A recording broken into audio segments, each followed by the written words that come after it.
Now number 3, Joey Dunlop, second in this race last year, third in the Formula One, 14 victories to his credit. Joey Dunlop on the Castrol Britain Honda, away safely. Now Carl Fogarty, 750 Loctite Yamaha, out to make up for that bitter disappointment on Saturday. No wheelies as yet as number 5, Trevor Nation, waits for his signal. He popped a wheelie the other day. Yes, he does, just a slight one, as he's a very tall man. He really wraps himself around that Ducati. Number 6 next will be Ian Locker, 12th in the Formula One at an average speed of 114.02. Now number 7, Nick Jeffries, 5th in this race last year, and runner-up on 4 occasions in the TT. Nick Jeffries away safely. Now number 8, Colin Gable from Andover. He pops a little wheelie as well. And now number 9, Philip McCallan, winner of the Formula One, 3rd last year in the senior TT. He gets the signal, listen to the Castrol Honda. And now a very different noise. Number 10, Robert Dunlop on the Norton. And that's the biggest wheelie of the senior so far. Number 11 now, Johnny Ray. Johnny Ray is away safely. Next will be Bob Jackson. Let's get a quick word from Jeff. Yes, Gary Radcliffe's machine, a reluctant starter, but luckily now I think it does fire up, but no joy for Steve Williams. Right, that's number 12, Bob Jackson away. Traditionally, as we say, number 13 is a non-starter, so next away will be number 14, Ian Duffus, 9th in the Formula One at an average speed of 114.60 miles an hour.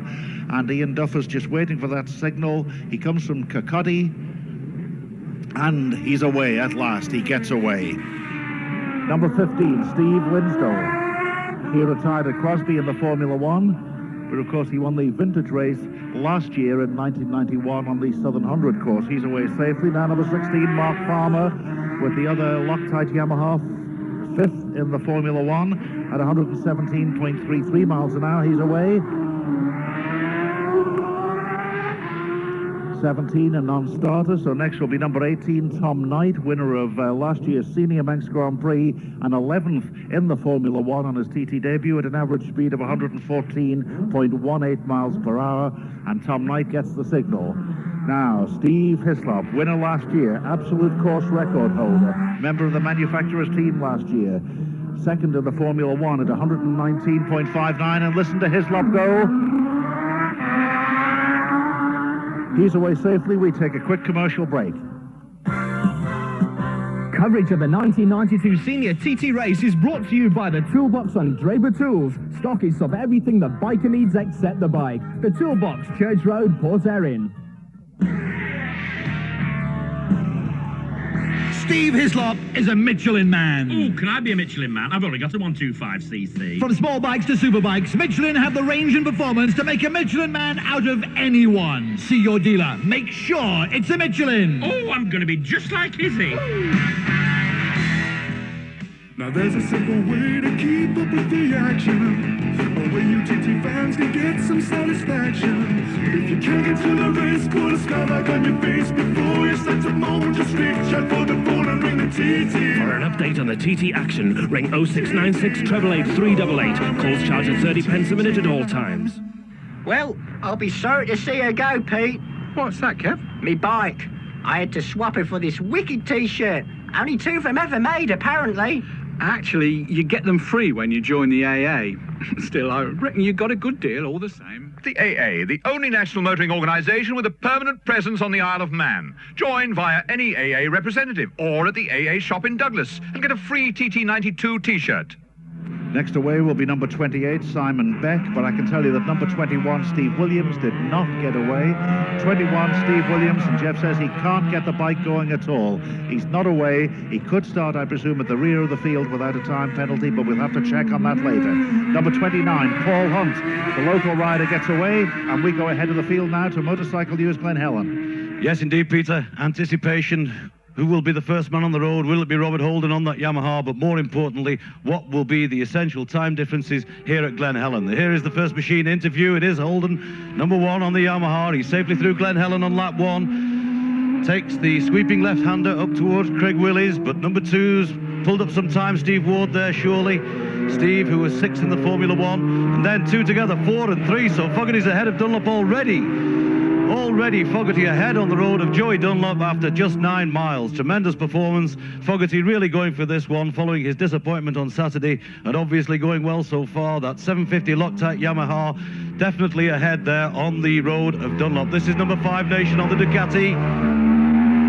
What a sound that is, what a sight in fact as well. That's Trevor Nation on the Ducati, 8th in the Formula 1 on Saturday. He's also safely through here at Glen Helen on lap 1, but Fogarty really flying. And to get ahead of Dunlop on the road in just 9 miles, a tremendous performance indeed. Now a quick approach by number 7, Nick Jeffries. Nick on the Castrol Honda, number 6 behind him. So Jeffries has got ahead of Locker. So tremendous indeed. Just look down the road. Number 8 now is Colin Gable. So shortly should be with us, Philip McCallan.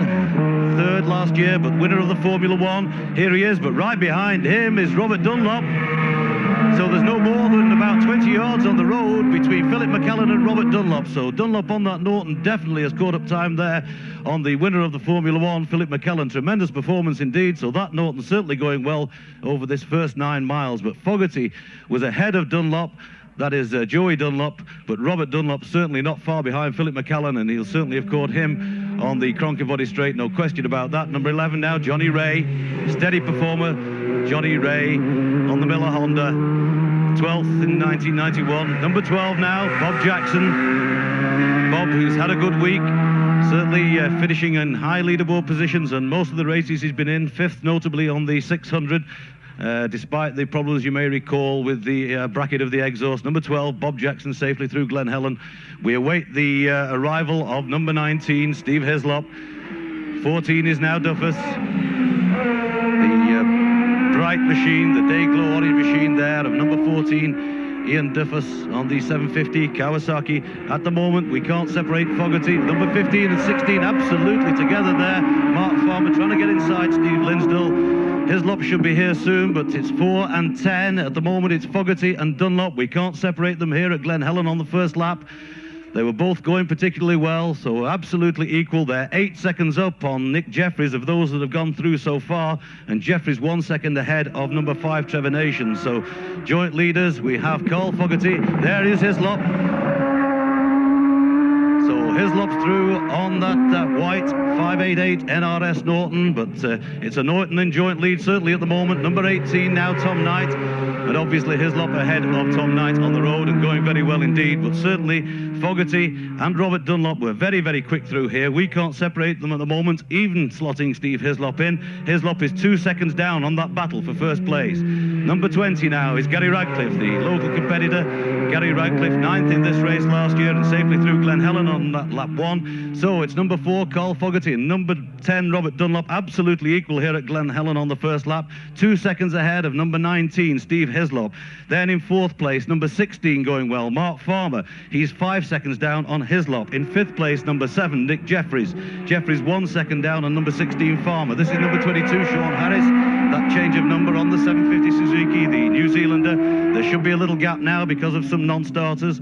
So I can repeat again that they're absolutely equal here at Glen Helen. Fogarty and Robert Dunlop, 2 seconds ahead of number 19, Hislop. Hislop 5 seconds ahead of number 16, Farmer. Farmer 1 second ahead of number 7, Nick Jeffries. Then Jeffries is 1 second ahead of a battle for 6th place, joint 6th place in fact, number 5, Trevor Nation, and number 9, Philip McCallan. They've got a 2 second advantage of joint 8th place men, number 3, Joey Dunlop, and number 8, Colin Gable. They're 2 seconds ahead of 10th place man, number 12, Bob Jackson. Jackson 2 seconds ahead of joint 11th place. That was number 26 through there, and 28, Alan MacDonald and Simon Beck. So in joint 11th place, we've got number 2, Steve Ward, and number 14, Ian Duffus. There's number 27 with a wide line there, Dave Goodley.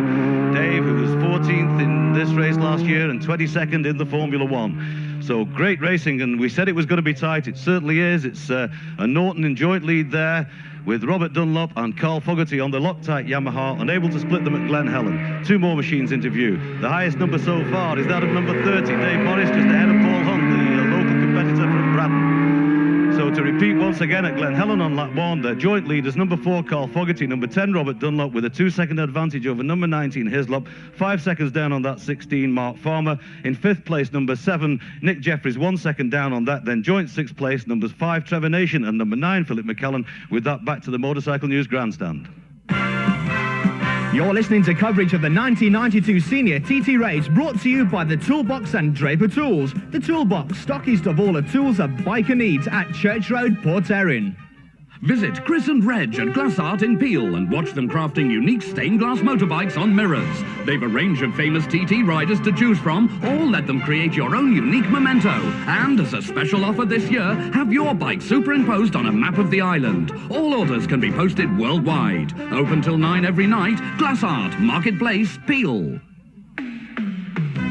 Strix Limited, world leaders in the manufacture of controls, have vacancies for day and evening shift assemblers at their Port Erin and Ramsey factories. If you want secure employment, then write to Anne-Marie at the Port Erin division of Strix or Chrissy at the Ramsey division, and they'll send you an application form. There is a current bank account that pays 9% interest. But quite frankly, who gives a toss? You'll get a lot more interest on a Kawasaki ZXR 750. Kawasaki, the great escape. Well, there's drama on the line. Steve Williams pushed away, but straight to his pit. I think Jeff is down there. Yes, I think it's an ignition problem. Dennis Trollope has taken the plugs out and they're still fiddling with it. He's technically started the race here, of course, and he's on the outside of the pits by the Armco, but with absolutely no chance. But at least he may still get a ride with it, but it's going to be a couple of minutes before he gets away, and I think everybody shoving that up and down in this heat is absolutely exhausted. And straight away over now to Motorcycle News, Ramsey Hairpin. Yes, anticipation building up, Peter, and the first indication we get is a stirring of spectators. And we look down to Stella Maris, and they're beginning to stand onto their feet, indicating we have a rider on his way. We listen, we wait, and now we watch. And it's number 4, Carl Fogarty. Carl Fogarty now leads on the road. Foggy leads on the road with a Loctite Yamaha. And here are the dicing pair behind. Number 2, Steve Ward, with number 1, Robert Oldham, stuck right up his exhaust neck. And they are through and away now up the hill, up toward the series of right-handers at Waterworks. This is Joey, your man, Joey Dunlop, number 3, the distinctive yellow Arai helmet on the Castrol Honda. Gets the pit signal. He knows exactly what his score is now, as indeed does Carl Fogarty. The position equal first was given to Carl. He'll be wondering, of course, who is equal first with, and his natural reaction would be to think that it would be. And this is Trevor, clever Trevor. Shakes a little bit under the braking on the back end. That left foot just kicks out, and that is nothing to worry about. Spectators around the circuit. And this is McCallan, and he's flying. No, it's Jeffries. It's Nick Jeffries. Well, Kate's hubby is here. Nick Jeffries on the Castrol Honda, and that looked very, very rapid indeed. Oh, he's really flying today, is Nick Jeffries, and not even chance for a dab, for a 2-pointer of a dab, but this is quick. This is McCallan, and he was using all the road through Stella Maris. McCallan, and Robert's all with him. Robert is like, oh, and McCallan almost legs himself off, and that's going to give a chance for Robert to take him down up the hill, which he does. McCallan made a little bit of an error, that's Gable going through, and McCallan all but legged himself off. He had to put a foot down, a quick 1 point for a dab, and as he dabbed that left foot down to stabilise the machine, then Robert was on the gas with the Hymac Norton. That is number 6. That is Ian Locker with the Scania ITL Yamaha, the Ian Timothy Locker Yamaha, his own private machine, and he away up the hill. But that was a very, very dodgy moment there for Phil McCallan, and it could all have come to naught on perhaps the slowest point on the circuit for Phil McCallan. But Robert Dunlop, he was on the gas. The wee man was accelerating hard, and he took the advantage on the road. Number 12, the next one into sight, that's Bob Jackson. Right with him, there is number 11, Johnny Ray. So he's been passed, Johnny Ray's been passed on the Joe Miller Honda by number 12, Bob Jackson. And we're awaiting on Hislop very shortly, and Fogarty leading by 2 seconds. Foggy 2 seconds from Robert Dunlop. It's 2 seconds that, and this is Hislop, surely. No, it's not, it's number 14, that would be Duffers. That's Duffers, then number 16, Mark Farmer. So Farmer is up. The next one will not be Hislop, but the next one behind this man should be perhaps number 15, that's Steve Linsdell. And we're looking for Izzy Hislop, that distinctive pink helmet, the flying Haggis, and this is him on the white. Arbus, Shell, EBC, Norton, in he nods, he sees, he just pops the head, he nods to see, is he position 3, -2. Oh, and it sounds crisp. Oh, it sounds sweet, that rotary twin. Well, he probably would take half a lap or two to get into the swing of the Norton. It has a most peculiar characteristic on the overrun. When the throttle is snapped shut, then it doesn't slow it down. It actually projects the machine forward, and that is a little bit disconcerting until the rider is used to that particular riding technique. And Hizzy explained that on Saturday it took him 2 laps in actual fact and put him offline on a number of the very quick corners. It's just one of those peculiarities of the rotary Norton, but how amazing. The little rotary that started life in a council flat in Lichfield, able to put it over the £1 million RVF Hondas, just 1.6 seconds short of that lap record. Number 18 going through there, and that is Tom Knight. So I look to the times that are being indicated now. Fogarty with a 2-second lead over joint second place. Hizzy is now in joint second place with Robert Dunlop. So the two Nortons are running joint second, 2 seconds down on Foggy. They in turn are 9 seconds ahead of Philip McCallan. McCallan is just 2 seconds ahead of Mark Farmer on the second of the Loctite Yamahas. Behind him, 3 seconds back, it is Nick Jeffries. That's no surprise. He's riding very, very well on this so gorgeous sunny senior day here in the Isle of Man. Behind Nick Jeffries then, some 9 seconds back, it is Steve Ward. That'd be number 2, Steve Ward. Well, the aging juvenile, the recycled teenager, Steve Ward. Number 22 through the hairpin, and that is Sean Harris. And he is a name we're going to hear a lot more of. Sean Harris on the 750 Suzuki. I'm just pausing to see where Nation slots in. Well, he slots in behind Steve Ward, does Trevor Nation. 1 second down on Ward, and then it's Joey Dunlop, 1 second down on Trevor Nation. That is number 28 going through there. That's Simon Beck. That's Simon Beck on his way, so Mum will be happy to know that he's arrived here at Ramsey Hairpin. A quick resume then. Number 4, Fogarty, 2 seconds ahead of numbers 10 and 19. That's Dunlop, Robert and Hislop. 9 seconds back, it is then Phil McCallan, 2 seconds ahead of Mark Farmer. Farmer in turn, 3 seconds ahead of number 7, Nick Jeffries, who is 9 seconds ahead of number 2, Steve Ward, 1 second ahead of Trevor Nation, 1 second ahead of Joey Dunlop, 2 seconds then Colin Gable, 1 second then it is number 12, Bob Jackson, and then 1 second back we have number 15, Steve Linsdell. A hectic Ramsey hairpin, an enjoyable Ramsey hairpin, and we go back then to the Motorcycle News Grandstand. Coverage of the 1992 Senior TT race is brought to you by the Toolbox on Draper Tools. Stockists of everything the biker needs except the bike. The Toolbox, Church Road, Port Erin. Joey Dunlop is a Michelin man. Can I be a Michelin man? I've got a big 1200. More talk than my mother-in-law. From small bikes to super bikes, Michelin have the range and performance to make a Michelin man out of anyone. See your dealer. Make sure it's a Michelin. Just like Joey, I'm her man.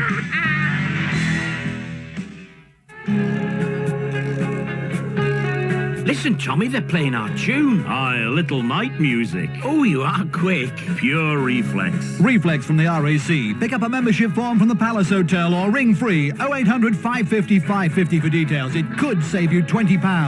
RAC, the new Knights of the Road. Just because you ride an FZR doesn't make Yamaha best at everything. There's X-Up, of course. Yeah, but... Delta Box? Well, apart from that... The Genesis concept. Well... More TT wins than anyone else. World champions, free RAC cover. Okay. Yamaha, a breed apart. Well, number 21, Steve Williams, eventually got away, but he lost a tremendous amount of time. They must have had about 3 or 4 attempts to get it to fire up. Eventually it did, and he got away, but way, way down on time. Carl Fogarty leads on the road at Signpost Corner, followed by number 2, Steve Ward, and number 1, Robert Holden. And any second now, we should see the sun glinting on the fairing as Carl Fogarty bursts out of the shadows of the Governor's Bridge dip onto Glencrutchery Road at the end of lap 1 of the Senior TT for 1992. And here he is. Carl Fogarty leading on the roads. What sort of lap times can we expect? He gets the signal board, he crosses the line now, and I make that a lap of about 18 minutes and 34 seconds unofficially. 18 minutes, 34 seconds from a standing start, and that is quick. 18 and a half minutes from a standing start. He's way out in front. Number 5, Trevor Nation, and number 7, Nick Jeffries, also indicated at Signpost Corner, and number 3, Joey Dunlop. And here's the next two. It's Holden just ahead of Ward now. Holden ahead of Ward. Numbers 9 and 10, McCallan and Robert Dunlop, also indicated at signpost corner, working out some time differences here. We wait for Hislop, of course, who is not indicated at signpost corner yet and isn't due, of course. That's number 3, Joey Dunlop. He's through safely. And gaps building up between these riders now, but the next comes into view. Streaking along Glencrutchery Road in these absolutely perfect sunny conditions. And that's Nick Jeffries, number 7. And the next machine into our view now, and that is number 5, Trevor Nation. 2 in close company. The first looks like Dunlop. It is the Black Norton, number 10, ahead of Philip McCallan. So the Norton is ahead of the Honda.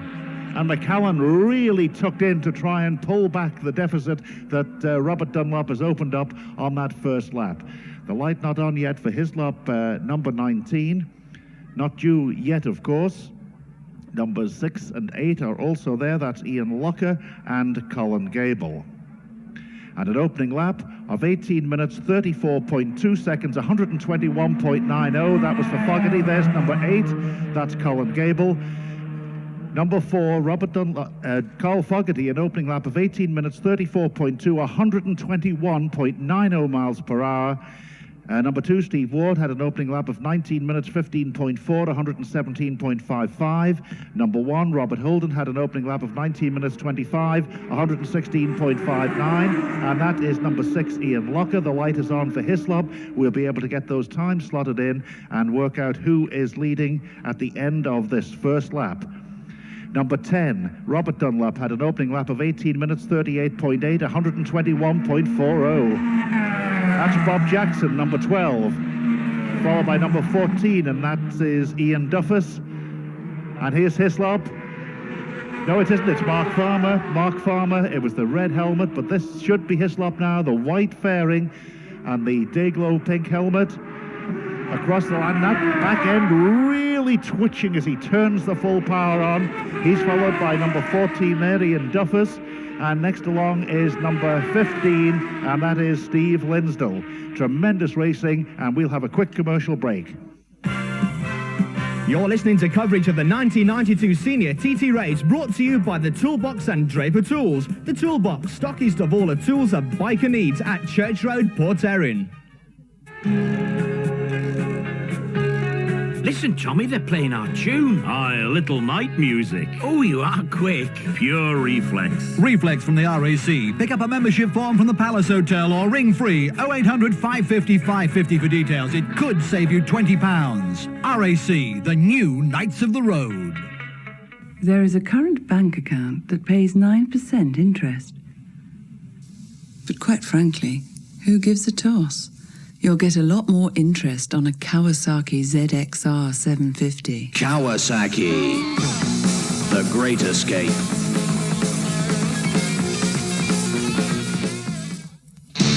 Harrison Music, the island's largest music and video shop. Music's their speciality, and they stock a wide range of titles, past and present, limited edition imports and box sets, plus t-shirts. Go and see their full range of racing videos. You can even pre-order copies of this year's races. Harrison Music, the Strand Centre Douglas, putting the music into TT Fortnight. Carl Fogarty leads Steve Hislop by 1.2 seconds at the end of the first lap. In third place is number 10, Robert Dunlop, 3.4 seconds down on Hislop. In fourth place, Philip McCallan, 10.6 seconds down on Dunlop. In fifth place, number 7, Nick Jeffries, 5.6 seconds down on McCallan. In sixth place, number 16, Mark Farmer, 0.8 of a second down. So it's very close racing. The most important there is 1.2 seconds between first and second at the end of the first lap. Let's go to Glen Helen. Just in time, Peter, because there is number 4, the race leader, Carl Fogarty. He looks over his shoulder as he goes away from us, but there's nobody behind him that he can see, certainly. It's Carl Fogarty out in the lead on the road, but only 1.2 seconds ahead of second place man, number 19, Steve Hislop. It's a great race. We've got Norton's in second and third place. The next man along should be, I think, Robert Holden, we were told, was ahead of number 2, Steve Ward on the road. But such is the lead that Fogarty has on the road. Here is that those two. It's 2 and 1 this time. It's Ward ahead of Holden. So some good short racing stuff there to excite the fans around the course. course, number 2, Steve Ward's got it back ahead of Robert Holden on the road, and they are, of course, on the lower leaderboard. But number 4, flying through here, Carl Fogarty, sounds very crisp, very neat, as he always is. This is number 3, Joey Dunlop on the Castrol Honda. Not quite on the pace in this race. Number 7, fairly close to him, is Nick Jeffries, so won't be long, I suspect, before Nick has got ahead of Joey Dunlop. But very little between it, just 4.6 seconds separating the first 3 at the end of lap 1. Number 10, 9 and 5, just like that. It's a tow really there that Robert Dunlop's only a matter of inches almost. Phil McCallan right behind him there, but of course with that 10-second starting difference, so that's 1:05. We make it should be about 5 seconds that number 10 Robert Dunlop is down on Carl Fogarty. 1 minute the starting interval between them. We stop the watch on 1:05, but of course we've got another minute and a half or so before we get Hislop due along here. So there's 5 seconds the difference between number 4 Fogarty and number 10 Robert Dunlop at Glen Helen. That was roughly the same as it was. I think it was 4.6 between those two at the grandstand. Number 8 now, Colin Gable. Having a great run, Colin, this week, certainly. A good 11th place in the 600 and 15th in the Formula 1. But Fogarty really flying, but he's not shaking off totally the challenge of the Nortons there, with just 5 seconds separating number 4. Carl Fogarty from number 10, Robert Dunlop, but we wish to slot in there, of course, number 19, Steve Hislop. So we look down the road, quiet for the moment. We hear another machine. Which one's this? Number 6, Ian Locker. Again, Ian on the lower leaderboard, but running well. Ian Locker had some good finishes this week. 12 and 16, very different line there from Mark Farmer. Right behind Bob Jackson, number 11 now is Johnny Ray, and here's number 19 really tramping on. Same very, very wide line, very, very close there. Number 19, Steve Hislop. He always takes it tight round this long left-hander, but that's just about the tightest I've seen him in the last 2 years, I think. Very, very close to the bales and really pushing hard. 14 and 15. We stop the watch on 2 minutes 30, and if that's right, I would say we couldn't separate them here. 2 minutes 30, that was exactly the time difference, and I would say that number 4 Carl Fogarty has been joined in the lead by Steve Hislop at Glen Helen. He's pulled that 1.2 seconds back. It's pretty close, certainly very little to choose between them, and number 10 Robert Dunlop just 5 seconds adrift of that duel up front. Tremendous racing indeed, and Hislop really trying for this one on that Norton, there's no doubt about that. Determined effort to get a first and not a second place this week, and of course make it a double with last year's win. Number 19 Steve Hislop, from my calculations, certainly just looking at this watch here, maybe at the most a second between them, but of course that's just me and the watch, and Ian will confirm those timings very shortly. But certainly Fogarty and Hislop really thrilling the crowds through here, and Dunlop's well in there, and his dice on the road with McCallan is certainly exciting the fans. McCallan stayed with him since Dunlop got past him. They were pretty close together last time at Glen Helen, but Dunlop obviously got ahead round about Ramsey Hairpin, and Phil McCallan's getting a tow from there. So I think we're probably just marginally shaving it at the moment for Carl Fogarty. It's not a totally accurate. We'll give it a second that Fogarty leads Hislop now, Ian Turnbull tells me, and 4 seconds down on that is number 10 Robert Dunlop. 18 and 20 Tom Knight and Gary Radcliffe. But really, there's very little to choose between them. So, to Glen Helen on lap 2, it's Carl Fogarty leading by 1 second only now from Steve Hislop. He's 4 seconds ahead of number 10, Robert Dunlop. Then, in 4th place, number 9, McCallan, 11 seconds down on that. In 5th place, number 7, Nick Jeffries, 7 seconds down on McCallan. In 6th place, number 16, Mark Farmer, 2 seconds down on Jeffries. In 7th place, number 2, Steve Ward, now 24 seconds adrift of number 16, Mark Farmer. So, just about a second between them as we return you back to the Motorcycle News Grandstand. You're listening to coverage of the 1992 Senior TT Race, brought to you by the Toolbox and Draper Tools. The Toolbox, stockist of all the tools a biker needs at Church Road, Port Erin. Robert Dunlop is a Michelin man. Wish I were a Michelin man, but I'm more into trail bikes like. Whatever bike you ride, Michelin have the range and performance to make a Michelin man out of anyone. See your dealer. Make sure it's a Michelin. With a name like Dunlop, you'd have to, like, wouldn't you? Just because you ride an FZR doesn't make Yamaha best at everything. There's X-Up, of course. Yeah, but... Delta Box? Well, apart from that... The Genesis concept. Well... More TT wins than anyone else. World champions, free RAC cover. Okay. Yamaha, a breed apart. Making some good contacts here, Pete. Oh, that right, Kev? Yeah, I met this bloke who knows a bloke who may be able to get me tickets to the Grand Prix at Donington. Wearing an AA uniform, was he, Kev? Win your way to thrills with the AA. 5 pairs of tickets to the British Grand Prix to be won. No purchase necessary. Entry forms from any AA representative or from the AA shop in Douglas. Die Lage nach der ersten Runde, Nummer 4 Carl Fogarty, 1,2 Sekunden von Nummer 19 Steve Hislop, der war 3,4 Sekunden von Nummer 10 Robert Dunlop. Mavis. À la fin du premier tour, en tête le numéro 4, Carl Fogarty, 1 seconde, 2 secondes d'avance sur le numéro 19, Steve Hislop, 3,4 secondes d'avance sur le numéro 10, Robert Dunlop. Peter. And look out for 7th and 8th place men, because in 7th place at the end of the first lap was number 28 Simon Beck, just 11 seconds down on Farmer, and in 8th place was number 34 Jason Griffiths, and Jason Griffiths was just 7 seconds down on Beck. So number 28 Simon Beck in 7th place, number 34 Jason Griffiths in 8th place, followed by number 2 Steve Ward, 5 Trevor Nation, and 3 Joey Dunlop. As we go now to Motorcycle News, Ramsey. Yes, that news will certainly please Simon Beck's mother, who alas is not with us on the island, but she'll be craning her ear toward the radio, picking up the reception across there on the mainland. So well done, Simon. And here's the leader on the road, and Foggy is flying. Oh, this is short circuit stuff with a vengeance.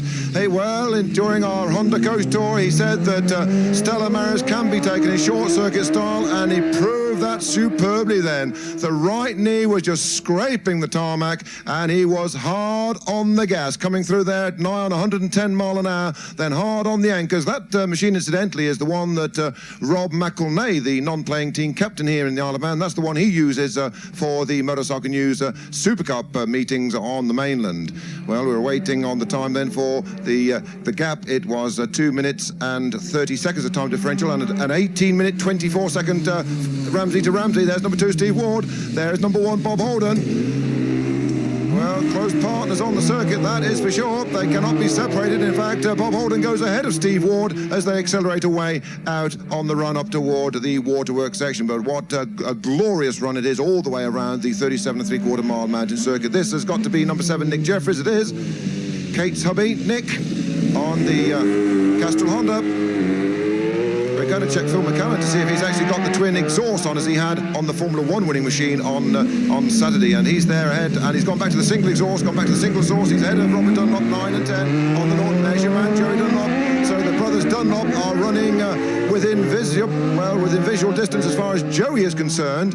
But interesting to note for those technically minded that unlike the Castrol Honda that Phil McCallum ran on Saturday in winning the Formula 1, and a rider touring up toward us, a rider, and it's Trevor Nation. It looks like the light has gone out on the Oxford. A lot of smoke coming, and Trevor's going to call it a day. He's going to call in and see us. It's gone bang on Trevor, and he dismounts, and a very disappointed Trevor Nation, and he's going to put it in the water. He's put it in the stream. Well, is he going for an early bath? Well, the bike is certainly going for an early bath. He's taken it off the road, dropped it into the stream, and Trevor dismounts. Disconsolate Trevor Nation dismounts, and what disappointment for the Oxford Products rider. It was a lot of smoke coming, oil smoke that most definitely was, and it's obviously gone bang on some part of the circuit. Here's the next rider up toward us, and it is number 8 Colin Gable. Colin Gable. We'll have a word with Trevor in just a moment, but as I was saying, interesting to note that Phil McCallum, for the technically minded, has gone back to the 4-into-1 exhaust system as opposed to the twin exhaust outlets that he had on Saturday. Well, we'll let just Trevor collect his thoughts. The man mounted himself, the gentle giant Trevor Nation. And here's Hislop. This is Steve Hislop. There is Hizzy, number 19, Steve Hislop. Number 19 on the white. Arbus, Shell, EBC's ahead now with number 16, Mark Farmer on the road. Both get on the gas, and away they steam up the hill. Number 12 is the next rider, and that is Bob Jackson. Let's have a quick word with Trevor. Trevor. Well, no, he's Trevor. Pop forward, my old buddy. What went wrong, mate? Well, it started vibrating, and I think it split its crankcases. It's absolutely pouring out oil. Well, there we go. And that's Ian Lockett that is on a bit of a wide run, and number 11 going through there, and that is Johnny Ray. So where did it go bang on you? Not long down the road, actually. Just I noticed it braking for Ramsey there, and I noticed a vibration. I looked down, it's covered in oil, so you know. And that's it for the day. Early bath for the bike and an early bath for you. Yeah, but the bike with the relocated caught fire. So. Well done, Trevor. Let's have a look to these times and look to the times. And it's important because Hislop leads. Hizzy has got the lead. The White Tornado is ahead now of the Red Devil. In second place is Hizzy from Foggy by 2 seconds. Number 19, Steve Hislop, 2 seconds ahead of Carl Fogarty. And in third place is the second of the Nortons. It is the High Mac Norton of Robert Dunlop. So the filling of the Norton sandwich is Fogarty. Hislop 2 seconds ahead of Fogarty. 10 seconds back, it's Dunlop Jr. Then 9 seconds back, it's Phil McCallan. And he holds a 9-second advantage ahead of Nick Jeffries. Well, what a ride this is by Nick Jeffries. He's against some very celebrated opposition there, and Nick is holding his head up high, and he is there in 5th place. So Hislop has now got his nose in front, and that really was very much as I thought it would be coming in toward the second lap. Possibly he was going to take a couple of laps to bed down to the handling characteristics and the motor technique of the Norton, and he equals the lap record from Ramsey to Ramsey. He equals his own lap record at 18 minutes 20 seconds. So for sure, on the final lap, the flying lap, we are bound to see unknown territory being broken here in the Isle of Man. 18 minutes 20, Ramsey to Ramsey for Steve Hislop on the, well, that's Ron Haslam's Norton, would you believe? Ron Haslam's Norton, but being painted white. There's Tom Knight, number 18, ahead of number 20, Gary Radcliffe. And yes, it's the Norton that was ridden recently, for those of you watching your TV boxes, by Terry Reimer. So it's the Haslam machine, the Reimer rode it, and now it's in the hands of Stevie Hislop. This is number 28, and we put him on the leaderboard. That's Simon Beck, tall, lanky Simon Beck. We won't get a chance to shuffle him in because at the moment Dave Phillips has just got the top 5, and I'll recap on those. It is Steve Hislop, 2 seconds ahead of number 4, Carl Fogarty, 10 seconds ahead of Robert Dunlop, 9 seconds ahead of Phil McCallan, who is 9 seconds ahead of number 7, and that is Nick Jeffries. 9 seconds back on Jeffries is number 16, and that is the second Loctite Yamaha rider, and that is Mark Farmer. So with that news, back to the Motorcycle News Grandstand. You're listening to coverage of the 1992 Senior TT Race, brought to you by the Toolbox and Draper Tools. The Toolbox, stockist of all the tools a biker needs at Church Road, Port Erin. Steve Hislop is a Michelin man. Ooh, can I be a Michelin man? I've only got a 125cc. From small bikes to super bikes, Michelin have the range and performance to make a Michelin man out of anyone. See your dealer. Make sure it's a Michelin. Oh, I'm going to be just like Izzy. Now there's a simple way to keep up with the action, a way you TT fans can get some satisfaction. If you can't get to the race, put a skylight on your face before you start to moan. Just reach out for the phone and ring the TT. For an update on the TT action, ring 0696 888 388. Calls charged at 30 pence a minute at all times. There is a current bank account that pays 9% interest. But quite frankly, who gives a toss? You'll get a lot more interest on a Kawasaki ZXR 750. Kawasaki, the great escape. And news from Ramsey that number 28 Simon Beck is in 7th place, 17 seconds down on Mark Farmer. Once again, we have to remind people around the course, please do not use cameras with automatic flash. And here's Carl Fogarty into the pits now. Jeff. Yes, coming down to the stop box, nice and steady. Remarkably steady. Now accelerates from the stop box to the pits here and just pulls up to a halt. And he wants a drink. Petrol going in, and he's 2 seconds behind Hislop. We heard at Ramsey hairpin, but we've had the mountain climb since then, and this is remarkably composed. Right, Bob? Yeah. Who's second? You are. -2 on Steve. Steve. Petrol comes up to the top level now, and the cap is closed. This is an excellent pit stop here with no flappability whatever. And she lights up at the second attempt. And of course, it's going to be quite some time before Hislop gets here. 2.5 minutes uncorrected time, and we'll have in next, I should think, Nick Jeffries and then McCallan. And indeed, it's Steve Ward and Holden. I meant of the top 6. Of course, these two are just outside that, and they're absolutely alongside each other here. And it's Holden who pulls in here first, but then it's Nick Jeffries, and he is in 5th position at the moment, and comes into Neil Tuxworth's pit with the Castrol Honda Britain machine. Now coming down in is McCallan and Robert Dunlop, Absolutely side by side in the stop box. McCallum rolls up behind Jeffries here. Visor all right, Nick? Bit more. More cleaning of the visor required. McCallum here then in 4th position. You're only 9 seconds down. 9 seconds down the leader. Hislop's leading, Fogarty second. Hurry up, Brad. Robbie third, and you're 20. Hurry up! That's enough! Oh, the pressure's on, all right. He's Joey now then. And there's problems at the front end for McCallum. Something being looked at the front end. He's Joey. Jeff, it's also a change of wheel for Robert Dunlop, number 10 as well. Change of rear wheel. But it's McCallum who's in difficulties here, and Joey at the back looks as if he's in retirement to me. He's taking his gloves off. Robert is away. You can't be at both ends at once, I'm afraid, and well spotted. And Joey looks as if he's packing in. There's trouble here with his machine, and is this a retirement? It certainly looks that way. Yes, he's taking his helmet off. There's something amiss at the rear end. And that is a shame after a fabulous week. What's up, Joey? No, I trouble I can't see. He's Hislop now then.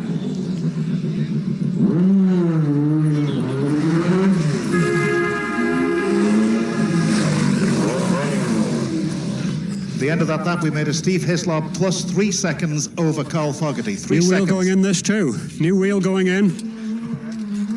Everything else all right? Yeah. Sits back, and can he win it with the Norton? Out comes the wheel. Screen cleaned. Fuel going in. It's That's okay. That's good. Adjustments seem to have worked, Barry. New back wheel in. Lashes it up with the torque wrench. Off the stand and off we go. The adjustments seem to have worked well, Barry Simmons. Sorry, Jeff, I couldn't hear a word you said then. I'm just saying the adjustments you've made seem to be working. Yes, and the temperature's nicely low. Okay, he's Farmer. Blasting away from the pit stop, but Joey a retirement, and he's Johnny Ray pulling in at the top end. Bob Jackson also in the pits, but sad sight of Joey Dunlop's machine being wheeled away. Number 14, Ian Duffus in the stop box, and Ian Locker. Jackson away. Duffus in the centre. He's Locker now. Locker is shaking his head though, and Tim O'Hanlon should have the exit times now for Hislop and Fogarty. Well, with that tyre change for Hislop, Fogarty now leads Hislop by 5 seconds, and Robert Dunlop a further 17 seconds back in third. Well, it's closed it up, but it may well be worth it. It could be a long-term strategy. Here's Ray pushing off. So Fogarty inherits the lead, but McCallum's machine is also stricken at the pits, so 2 of the Castrol Honda Britain machines are out on the end of the very first lap. And you're tempted to say drama indeed, but it's an overworked cliche. But it looks as if McCallum is still hoping to continue, although he has his helmet off. It's the front end that's the snag with it. What's up, Phil? We've bust the radiator. Stone through it? It looks like it, yes, but we'll try to seal it and get going again. Radwell job, is it? No, well, we'll have to artlate it from the outside. Oh, what a shame. You're going well. I was just playing steady the first lap because I knew the race would be won in the second half of it, and well, we're back next year. They can't take the Formula One away from you, you know.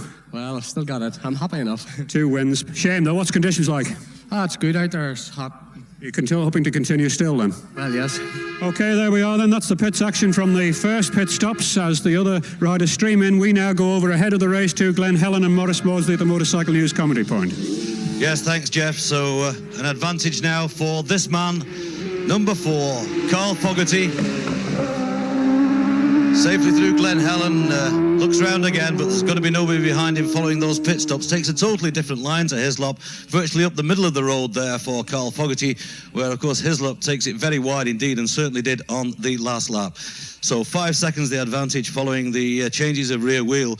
And amazing what action you get down there in the pits. It's great excitement listening to Jeff describing it all there, but disappointment for number 3, Joey Dunlop, and of course problems for number 9, Philip McCallum.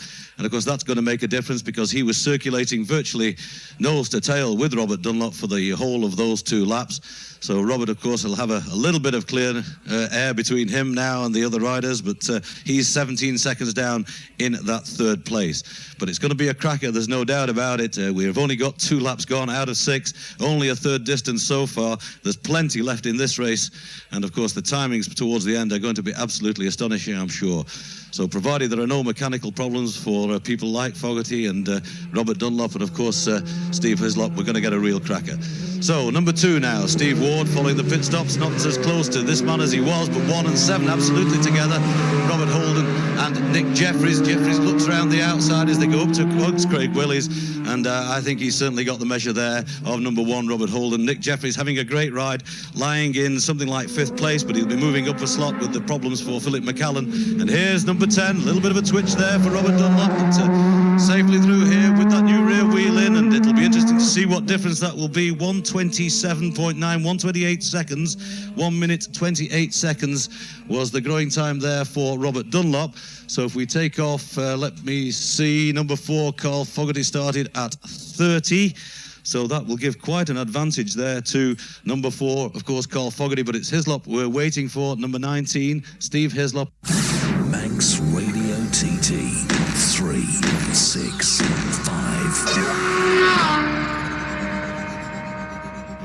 Tremendous racing indeed. So can the Nortons make it now with the new rear wheel?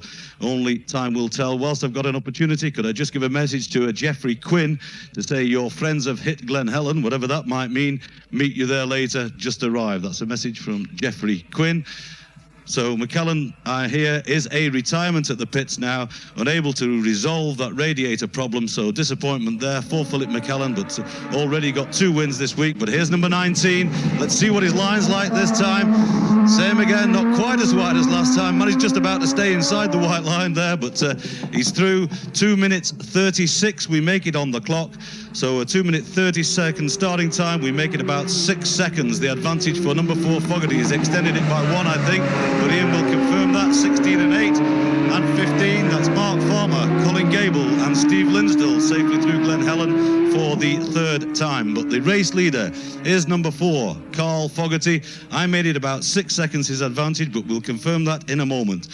But a tremendous performance indeed. But if he's pulled one back since the pits course, having exited the pits, he will still be a little bit slower getting into racing trim. Number 12 there, Bob Jackson.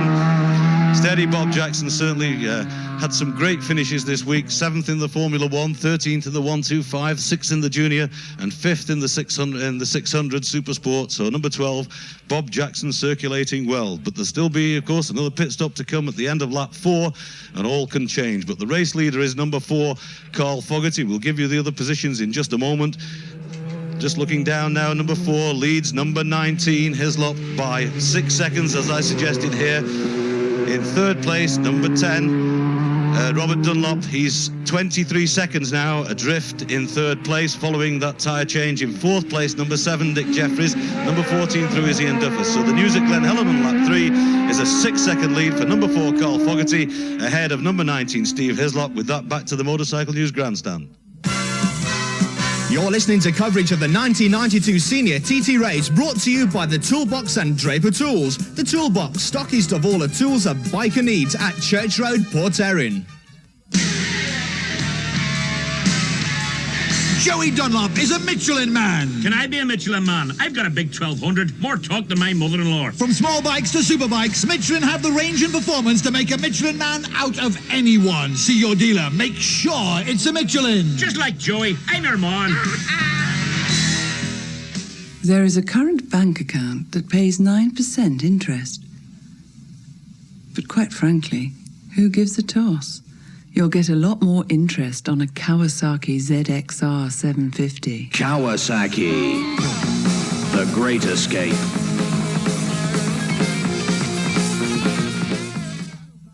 Tonight is finals night at the Daily Star TT Festival at the Miss Wet T-shirt competition, Man of Steel and bike balancing, plus the draws for the Daily Star Honda 750 VFR, a mini bike, plus music from the Brothers Grimm and Engine. Come early and see the UK Glamour Girl Review and the Daily Starbirds. That's finals night tonight at Summerland. On a dusty road. Listen, Tommy, they're playing our tune. Aye, a little night music. Oh, you are quick. Pure reflex. Reflex from the RAC. Pick up a membership form from the Palace Hotel or ring free 0800 550 550 for details. It could save you £20. RAC, the new Knights of the Road. Nach der zweiten Runde führt Nummer 19 Steve Hislop 2,8 Sekunden vor Nummer 4 Carl Fogarty, 14,8 Sekunden vor Nummer 10 Robert Dunlop. Mavis. Les temps chronométrés après 2 tours. En tête, le numéro 19, Steve Hislop, 2,8 secondes d'avance sur le numéro 2. Sur le numéro 4, Carl Fogarty, 14,8 secondes d'avance sur le numéro 10, Robert Dunlop. Peter. An additional retirement, number 43, Keith Buckley, came off of the 26th milestone. The rider is perfectly okay, but is retired. And the winner of the Ellis Brown Prize for the best turned out rider and machine, a prize of £100, is number 61, Johnny Barton. He's got an extra £100. It was judged by the scoreboard auditors, so John Barton has won the Ellis Brown £100 for the best turned out rider and machine in the senior. And I just look, he'd lapped at 19 minutes 54 seconds and almost on cue. His light is on to come in at the end of his second lap. We go to the Ramsey and the Motorcycle News box. Yes, as we await the arrival of the leader on the road and leader on corrected time, number 4, Carl Fogarty. Let's not forget, of course, that one anticipates that Carl will have to change his rear boot, and that will happen at the next pit stop. One really wouldn't see him going right the way through with the Dunlop. Here he comes. Oh, he's trying. There's no finer sight than seeing Carl Fogarty and Steve Hislop in the office doing the job that they do so perfectly. And it sounds so crisp, and a vicious rear wheel snake as he went away right-handed up to that first right-hander, the first of the 3 right-handers that go into Ward Waterworks. Well, it curves away right, then slightly left, then into that right, and then to the tighter right before onto the sort of double S's that will lead them on up toward the gooseneck. But he is absolutely wringing every ounce of speed out of that Rob McElnay Loctite Yamaha and sticking to the task as befits the Loctite man. The watch moves on with some 34 seconds. We've got 2 minutes and 30 seconds or thereabouts before number 19, Hizzy Hislop, comes into sight. Well, as we were saying, we would anticipate that Foggy will be going into the pits to change the boot at the next pit stop. We may get an indication here at Ramsey. He may point down to the rear boot, and that will be to warn the boys across there that he wants that tyre changed. Psychologically, it's probably good that the Nortons have done it early on. They've now got 4 laps to run with the tyres. They should have no problem there with their tyres, and they've got 4 laps to make up any deficit that they lost after lap number 2 in the pit. So might be a good move for the Nortons. We will see. It'll all juggle itself up again when we have the next Gasoline Alley extravaganza. Oh, and here's the dicing duo, and it's number 7 Nick Jeffries on the inside of number 2 Steve Ward. Well, the grand old boys, and Steve Ward misses a gear, Steve Ward misses a gear, and that has allowed Nick Jeffries to pull away, and number 1 Bob Holden is hoving into sight with them. There's number 10 Robert Dunlop, got the dark visor on.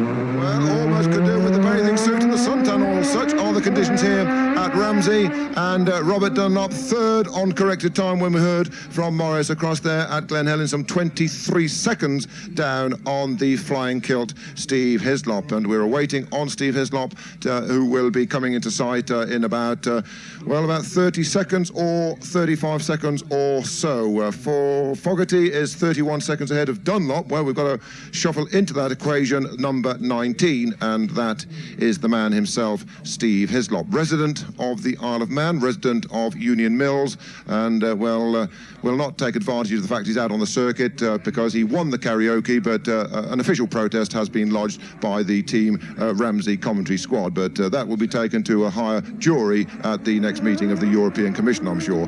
Well, should be on his way now, 2:25. The next one should be Hislop. Here's Hislop. There's Hislop, 2:28, 2:30. He's pulling it back a little bit. That's 2:31, 2:32, and he's 2:32.83, so I'm making 3 seconds down. He's pulled 3 seconds back on Fogarty. He is now minus 3 seconds on Fogarty. Hislop is just 3 seconds down on Carl Fogarty. He's pulled 3 seconds back on the run through, well, the most difficult part of the section for my money is the section that the Irish boys love on the lowlands, but Hizzy is now going up onto the wide open spaces where he and Foggy are most at home. This is Mark Farmer on the second of the Loctite Yamahas, quietly getting on with the job. Not super spectacular, but highly efficient. And it's crisp, there's no worries there, no problems there for the boys. This is Colin Gable, the privateer Colin Gable from Hampshire. Abel Gable. Well, Yes, he looked back at that as if to say, did you see that one? It was a rather peculiar line. It was a line that I last saw at Paddington Station rather than here at Ramsey Hairpin, but it worked. This is number 12. This will be Bob Jackson. 7th on Saturday, Bob Jackson with that natty line in new leathers, the black, the yellow, and the touch of red, contrasting. And as we heard from our fashion correspondent on Monday, he really does look a picture. Bob Jackson then 7th on Saturday, and he is on the lower leaderboard. In fact, on the lower leaderboard last time around, we could go down to 2, 4, 6, 8. 9th place, we had Jason Griffiths. 10th place was Bob Holden. Then it was Bob Jackson, and then Steve Linsdell on the leaderboard. That was the last time, I stressed the last time, but for the pit board men out on the circuit, 2, 4, 6, 2, 4, 6, 7th was Simon Beck, 8th was Steve Ward, 9th Jason Griffiths, 10th Bob Holden, 11th Bob Jackson, and 12th was Steve Linsdell. That was the last time here at Ramsey Hairpin. Here's Johnny Ray, number 11. Johnny Ray not singing in the rain, but delightful in the sun. And number 14, Ian Duffus, Scotsman, on the ZXR Kawasaki. And I can tell you then the running order here at Ramsey is number 4, Carl Fogarty, 3 seconds ahead of Steve Hislop, who is now 28 seconds ahead of Robert Dunlop. Dunlop in turn 18 seconds ahead of number 7, Nick Jeffries, who is 11 seconds ahead of number 16, Mark Farmer. Then 40 seconds back, we have number 2, Steve Ward. 12 seconds back on him, number 1, Bob Holden. 18 seconds back on Holden is number 12, Bob Jackson, but 24 seconds ahead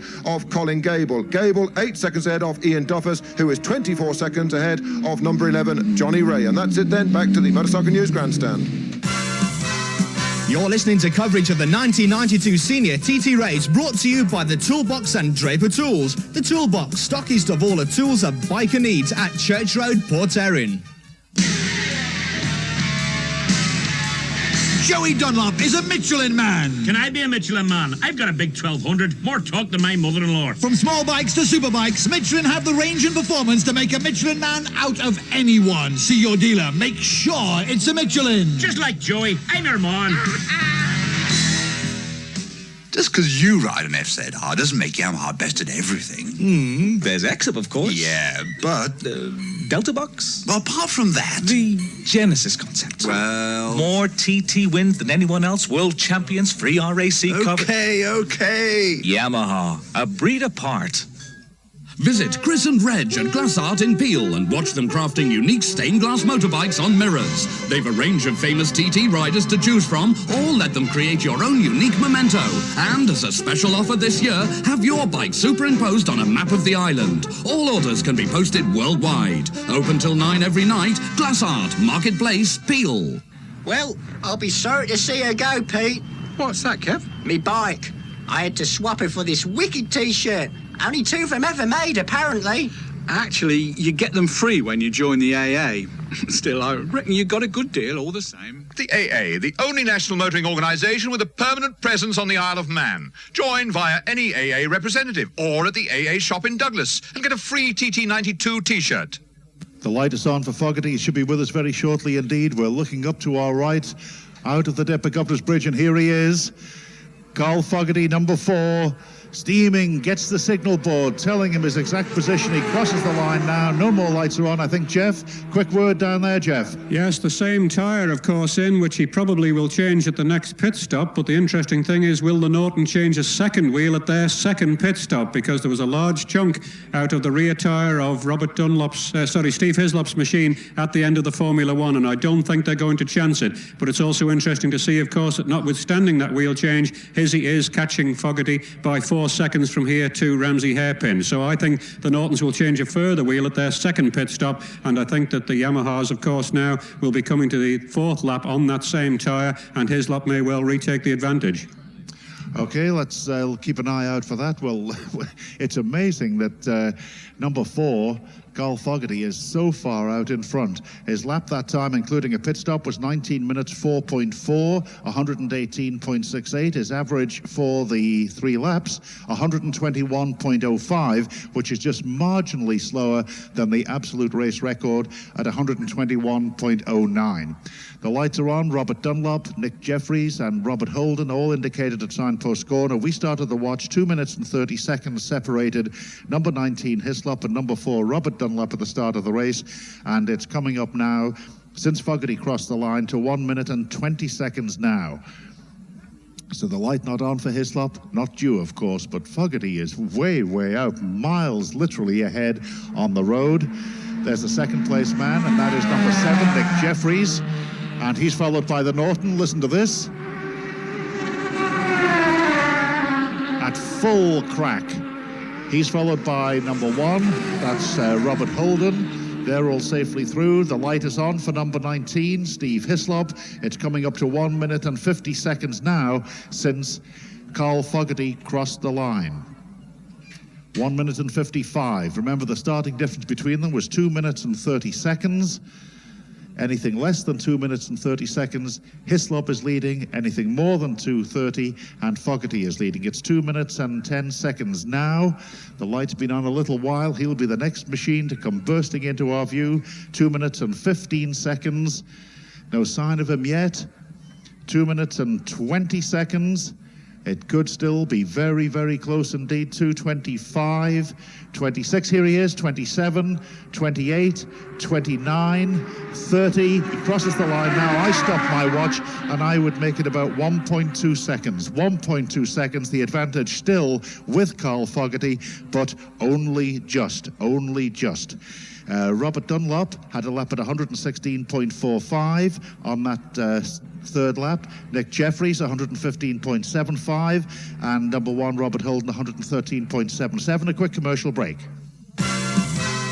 You're listening to coverage of the 1992 Senior TT Race, brought to you by the Toolbox and Draper Tools. The Toolbox, stockist of all the tools a biker needs at Church Road, Port Erin. Just because you ride an FZR doesn't make Yamaha best at everything. There's Exup, of course. Yeah, but... Delta Box? Well, apart from that... The Genesis concept. Well... More TT wins than anyone else. World champions, free RAC cover... Okay. Yamaha, a breed apart. Listen, Tommy, they're playing our tune. Aye, a little night music. Oh, you are quick. Pure reflex. Reflex from the RAC. Pick up a membership form from the Palace Hotel or ring free 0800 550 550 for details. It could save you £20. RAC, the new Knights of the Road. Steve Hislop is a Michelin man. Oh, can I be a Michelin man? I've only got a 125cc. From small bikes to super bikes, Michelin have the range and performance to make a Michelin man out of anyone. See your dealer. Make sure it's a Michelin. Oh, I'm going to be just like Izzy. The official difference, Fogarty leads Hislop by 1 second at the end of lap 3, and number 10, Robert Dunlop, 35.8 seconds down on Hislop. Jeffries is 4th, Farmer is 5th, and the battle is really out in front. Exactly 1 second between first and second as we go to MCN. Yes, indeed, Peter. What will it be here? It was 6 here last time, 3 at Ramsey, 1 at the grandstand. So Hislop really cracking on. But here's the race leader, number 4. Ahead there of number 21, Steve Williams, who started at the back of the grid, but number 4 safely through, Carl Fogarty, and we have some 2.5 minutes to wait. Another of the back markers, number 68, Martin Grine, circulating, but clearly a lap adrift. 18 minutes 25 seconds. We make number 4, Carl Fogarty, lap to lap at Glen Helen. Number 4, Fogarty, 18 minutes 25, a flying lap at Glen Helen on the last lap for number 4, Carl Fogarty, with that advantage of just 1 second. Will it remain so? The clock ticks on, some 30 seconds now gone. We'll have a few riders in between there, and one of those is number 7, Nick Jeffries, who's going very well, holding on to that 4th place. The other Norton of Robert Dunlop will be with us very shortly indeed, as will Steve Ward and Robert Holden, still circulating well. And of course, at the end of this, we have the pit stops again and speculation regarding the change of the rear wheels and what action there's going to be in Gasoline Alley for Jeff to describe to us at the end of this lap. But let's bear in mind the race is only just over halfway, and what an absolute cracker it is. The best part of 3 laps still to go, and tremendous. That last lap is really going to be something else. In perfect sunshine here on the Isle of Man, it's number 4, Carl Fogarty, safely through, having overtaken 1 or 2 of the back markers.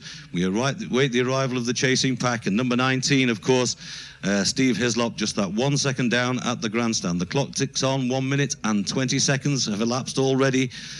Certainly number 19, Hislop, is pulling it out over teammate Robert Dunlop on the Norton there, but Norton's in second and third place at the moment. Some 36 seconds adrift, though, for Robert Dunlop as he's dropping a little bit of time, certainly. But here they come, number 7 ahead on the road there of number 10, Robert Dunlop. So Nick Jeffries about 20 yards ahead on the road of number 10, Robert Dunlop there in third and fourth place. Respectively, number 10, Robert Dunlop in third place, number 7, Nick Jeffries in fourth place. This is number 1, Robert Holden, on the lower end of the leaderboard. Robert, we had him in roundabout 10th place on the last lap. So the time ticks on. Number 4 has already been gone just over 2 minutes now, some 30 seconds or so before we should get number 19, Steve Hislop, through here. 2 minutes and 10 seconds have elapsed now, some 20 seconds to go before we expect the arrival of number 19, Steve Hislop, and who will be leading here at Glen Helen on the 4th lap. 6 seconds here last time, but we know it was down to 1 at the grandstand, so it could be number 19, Steve Hislop. Here he is. He crosses the line now, or crosses the marker that we look at, 2 minutes 28.6. The advantage is therefore with number 19, Hislop. Hislop is ahead here at Glen Helen on lap 4 by just about a second, so he's pulled a further couple of seconds out. I'm sure Ian will confirm that to me in a moment, but we make number 19, Hislop, the race leader on corrected time here at Glen Helen by 1 second from number 4, Carl Fogarty. Hislop certainly seems to have the measure of it. He's pulled it consistently back throughout the whole of that lap. The gap has now opened up to third place to 40 seconds, so the first two really going for it. Fogarty 1 second down now on number 19, Steve Hislop, who leads the race at Glen Helen. In fourth place, number 10, Robert Dunlop, 40 seconds down on Fogarty.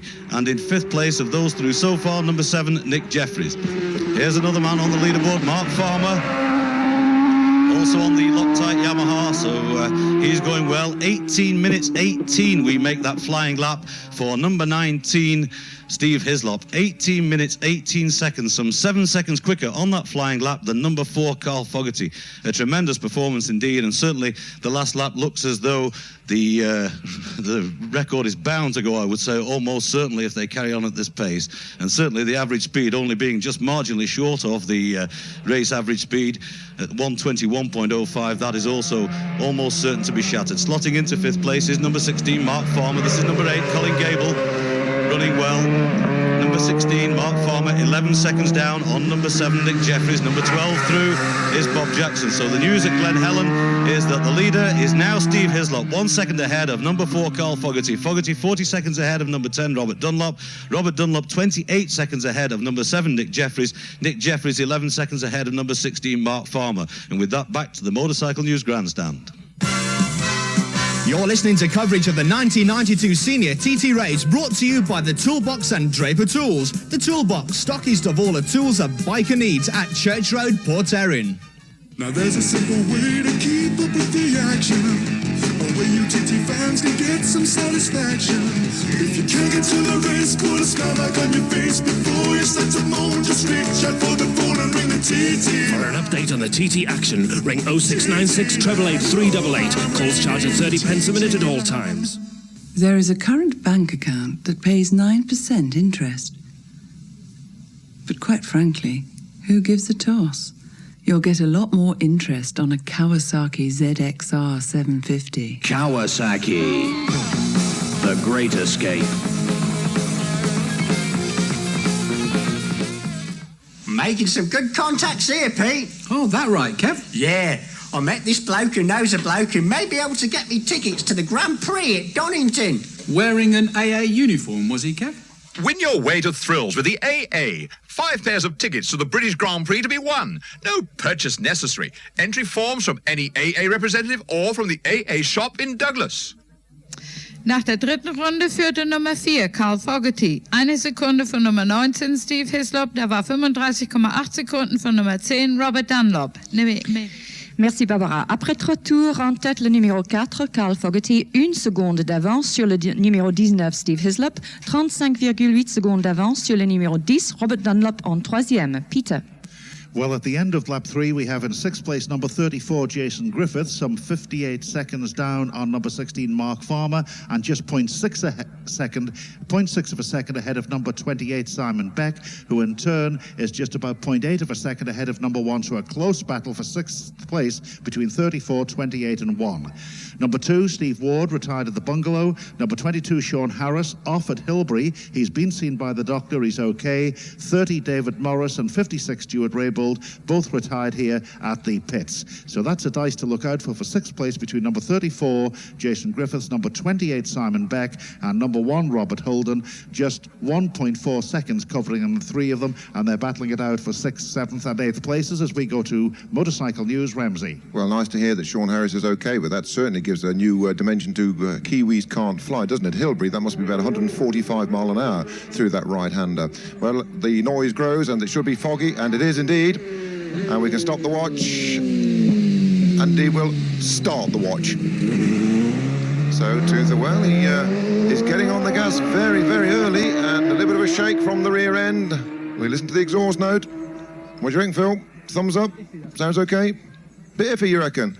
Slightly iffy. What? On the acceleration away? Slightly muffly. Well, the boys over in pits lane, over with Rob McElnay, the indications were it did not sound quite as crisp as it did on the early laps, but that may be to do with the silencing, or it may do with Hitchens' untrained ear. I'll leave that with you, Rob, to sort out, but I would guess that he'll be coming in for a boot on this occasion, a rear Dunlop boot, as this will be his last scheduled pit stop for the final 2 laps. And of course, the last lap is the one that we look for the high speed. Remember that he'll be slowing down to go into the stop box, then take on gas and whatever, then he will be accelerating away, so that will be in effect a standing start. But the last lap he'll go thundering through, and then we should, all things being equal, from either Foggy or Hizzy, see a new lap record. We heard from Morris that it was an 18-minute, 18 from Glen Helen to Glen Helen. That's not the quickest we've seen around the Isle of Man, of course. We look back to last year when we had an 18-12, the 18-12 overture during practice from Steve Hislop, 18-12.2, and I think just about 6 seconds behind that was Carl Fogarty, both of them on the multi-million-dollar RVFs. Well, this the Norton, it's the power unit that started its life in the council flat at Lichfield, and well, who would have thought that this little invention that people said had no future in the world of motorcycling would put it over the lap record as held previously by the £1 million plus RVFs. This is Robert Dunlop. This is Robert. Number 10, Robert Dunlop, followed by Nick Jeffries. 10, Robert Dunlop on the Hymac Norton. And number 7, Nick Jeffries. And Robert just slips through on the inside of a back marker as they thunder away up the hill on toward the waterworks. The 6-speed Norton up against the 6-speed Honda there. If you get a careful stock on the slower corners and look to the exhaust system of the Norton, it looks almost as if it's a 2-into-1 beneath the rear swinging arm.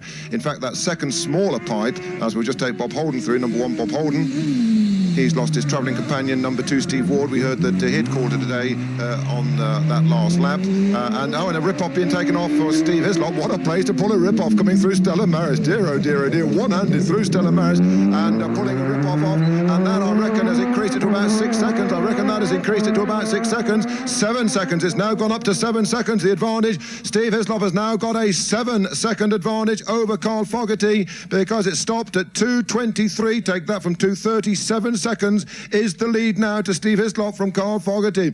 But what nonchalance, Nate. Nonchalance, the wrong word. What bravery. And it's really a difficult choice, I suppose. Where on earth do you find the place around the TT course to get rid of these rip-offs?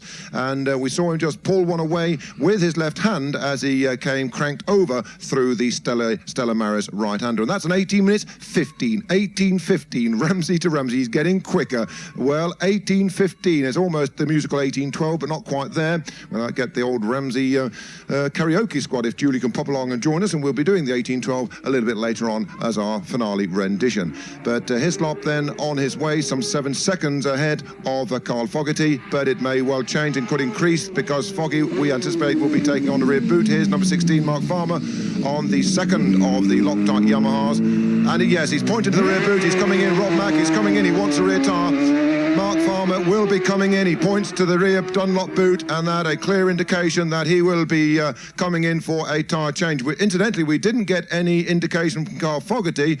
Well, there again, I suppose he had other things on his mind, thundering up the hill here at about 120 mile an hour to knock it down to 30. I suppose he needed both hands on the bars. But it's a fair guess that Foggy will be wanting a boot, but no mistaking the fact that the Ulsterman, the Crawley-based Ulsterman, Mark Farmer, will be coming in for a new rear tyre. Well, Hislop 7 seconds ahead of Carl Fogarty, who is 44 seconds ahead of Robert Dunlop, 32 seconds ahead of Nick Jeffries. Mark Farmer is running 5th on the leaderboard, some 12 seconds down on Nick Jeffries, and 1 minute 15 seconds ahead of Bob Holden. And that gets my prize for this swiftest and neatest approach and cornering here at Ramsey Hairpin by number 8 Colin Gable. That was a superb effort by Colin Gable, and he is on the lower leaderboard. We made him 11th last time here at Ramsey, but that's it then. Hislop leading by 7 seconds. Back to the Motorcycle News Grandstand. You're listening to coverage of the 1992 Senior TT Race, brought to you by the Toolbox and Draper Tools. The Toolbox, stockist of all the tools a biker needs at Church Road, Port Erin. Just because you ride an FZR doesn't make Yamaha best at everything. There's Exip, of course. Yeah, but... Delta Box? Well, apart from that... The Genesis concept. Well... More TT wins than anyone else. World champions, free RAC cover. Okay. Yamaha, a breed apart. Harrison Music, the island's largest music and video shop. Music's their speciality, and they stock a wide range of titles, past and present, limited edition imports and box sets, plus t-shirts. Go and see their full range of racing videos. You can even pre-order copies of this year's races. Harrison Music, the Strand Centre, Douglas, putting the music into TT Fortnight. Listen, Tommy, they're playing our tune. Aye, a little night music. Oh, you are quick. Pure reflex. Reflex from the RAC. Pick up a membership form from the Palace Hotel or ring free 0800 550 550 for details. It could save you £20. RAC, the new Knights of the Road. Now there's a simple way to keep up with the action, a way you TT fans can get some satisfaction. If you can't get to the race, put a smile back on your face before you start to moan. Just reach out for the phone and ring the TT. For an update on the TT action, ring 0696 888 388. Calls charge at 30 pence a minute at all times. Well, there's activity down in the Loctite Yamaha pit because number 4, Carl Fogarty, is indicated at signpost corner. Let's take a rundown from 9th position at the end of lap 3. In 9th place, we had number 12, Bob Jackson, followed by number 8, Colin Gable, number 14, Ian Duffus, number 11, Johnny Ray, and followed by number 20, and that is Gary Radcliffe, the local lad, in 13th place. Number 39, Derek Young, in 14th place, and number 15, Steve Linstill, who has since retired, in 15th position. But now, here he is. Here's Carl Fogarty coming into the pits. Let's join Jeff. Yes, almost for certain a rear wheel change this time, and of course he's only got 2 laps to do on this wheel, as against the 4 he's already done. It might well be a softer compound. Tremendously controlled stop the last time, and this time it's similar too. Calls for another drink, and that wheel coming out in a moment or two. Petrol going in and the visor wipe. Nothing being said whatever, and that alone is something, but they are not changing it. They are not changing the wheel. Going to go for 6 laps, apparently, on the 1 tyre. Extraordinary. It could be a winning tactic. On goes the cap, and away he goes. Well, now, what about that then? There's a bit of foxing for you. Fogarty away on his 5th lap on the same tyre, and will Norton now decide not to bother with theirs to try to level that gap out? Tactics coming into it here, and of course, Norton's there. Will not be looking too chuffed at the lack of delay for Fogarty. On that pit stop, for sure, they gained an advantage there. They put the stand under it. That was a nice one as well, but decided not to bother. Jeff, including the pit stop, he lapped in 18 minutes 30.2, 122.34. Okay, he's the rest of the cavalry now, but this rider not stopping in the pits this occasion. Steve Linstill, unfortunately, a retirement there, just gone through, looking a bit unhappy. Lots of water about the place and oil on the left-hand side as well. As we wait, the next group, of course, are likely to contain Nick Jeffries and company. And you can't believe how long it seems in such a situation for the Norton team to be waiting the arrival of their man. Just looking on the boards, in fact, Robert Dunlop and Nick Jeffries and now Steve Hislop all have their lights on as being through signpost corner. So those top men will be at the top end of the pits. Nick Jeffries going well, and Robert Dunlop, no disgrace either on the Nortons, and here they come, and they're together, coming into the pits together now. So we'll get Robert in for this stop. Keep your toes in, Jeffrey. Nick at the top. He's Robert with the other Norton now, and will they change this wheel again too? It looks likely, yes. They are examining it, and indeed the wheel is coming out. And Robert going to change his crash helmet as well, which is a bit of a fiddly-do, but he seems to like that, and I've got to explain that changing them to get a better visor rather than changing them because they don't like the helmet. And here is Hislop already. The two Nortons are going to be at the pits together here and take cover. Here is Hislop. Have you got an interim time there, Peter? Yeah, 8-second advantage for Hislop. 8 seconds it is for Hislop. Cleans the visor, Robert Dunlop's machine, and they're not going for a change this time. The chain's a little bit slack on this. My word, it is. The scrutiny is a little bit concerned about it. There's Nick Jeffries away. Robert Dunlop's machine still at the pits, and Norton have decided that they're not going to bother either. They can't chance it. There's Robert sneaking through. He gets away. He's got a new wheel in. And they can't get the cap shut. The filler cap will not shut. Don't panic. Slow down. That's it. That's Barry. Off we go then. 2 laps to go. Well, I reckon that'll put Fogarty back into the lead now, but Tim O'Hanlon will have timed the gaps in between as Robert Holden gets away. And what's the effect of that, Tim? Fogarty leads by 4 seconds. So neither wheels change there, and Fogarty 4 seconds ahead. And, well, Hizzy's got to catch him now in 2 laps. He will do, of course, but that chain looked a little bit worrying to me. It was quite slack. Well, that's quite something in the Glen Helen time's going to be it, but he does have 2 laps, and if Hislop can do what he's done before, he should win the race. As Farmer comes down the pit lane now, Clutch screaming as he accelerates away in that very high bottom gear. Quite different tactics, and would Norton have changed that wheel if the Yamaha would have done theirs? I reckon they would, and I reckon they were left with no alternative, but Hislop now has to ride 4 laps on his tyre, of course. He's changed at the end of the 2nd lap, and he's done 2, and he's got 2 more to do on his, so in actual fact, to be fair, that will balance it out exactly. Yamaha did the first 4, then put a new wheel in for the last 2. Nortons have done it precisely the reverse order, and I would say it's better to have the tyre done for the start of the last 2 laps, if possible. There's Farmer. You hear the power torque wrench going on to put the back wheel nut on. And he starts too. Farmer away then. And going well. Jeff, the news on that lap is that Steve Hislop lapped in 18 minutes, 21.8 seconds, 123.27, exactly the senior lap record. There's Gable. Colin Gable's overshot the box by a mile. He's Bob Jackson in, but he did stop, and I think they give them a bit of charity on it. He definitely stopped, but he wasn't in the box, but I don't think there's much problem with that now. Bob Jackson then just changing his helmet. Gable at the pits, both seem to be okay. No major work being done as we hand on to Maurice Maudsley, Motorcycle News, Glen Helen. Yes, thank you, Jeff. So it's a 4-second advantage as they left the pits for number 4, Carl Fogarty, who should be with us any moment now, the race leader after those dramatic pit stops. And here he is, number 4, Carl Fogarty. Snakes a bit as he comes out of that and into that long left-hander. A little bit wider this time, with the power on up towards Craig Willies, but he's safely through on lap 4. Carl Fogarty, the race leader, following those pit stops. This is one of the back markers, number 58, Robert Price on the Kawasaki. Robert from Gloucester.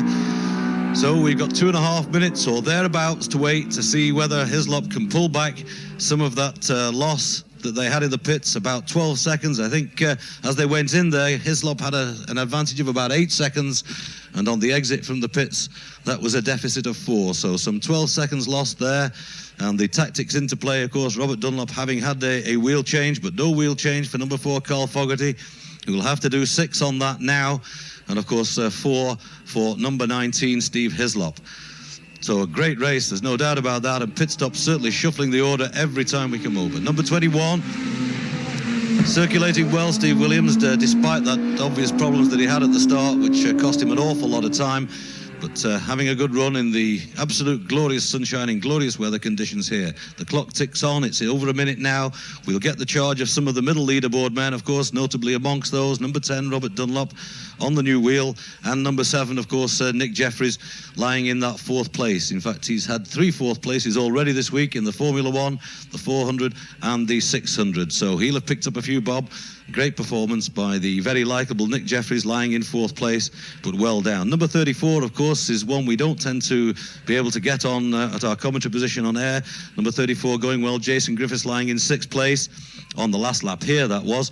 And in number 28, of course, also going well, Simon Beck in 8th place. Some of the later runners holding very high leaderboard positions there, and many of them having an absolutely great ride. So the clock ticks on now. It's the 1 minute 50 seconds already elapsed since the end of lap 3 at the pits. 4 seconds, remember, the advantage for number 4, Carl Fogarty, over the Norton of number 19, Steve Hislop.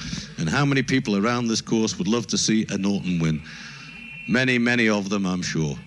But a great race nonetheless, and certainly it's interesting the tactics that take place in the pits. There's a lot of fooling goes on. Right, here's number 7, Nick Jeffries, that 4th place man on the Castrol Honda number 10.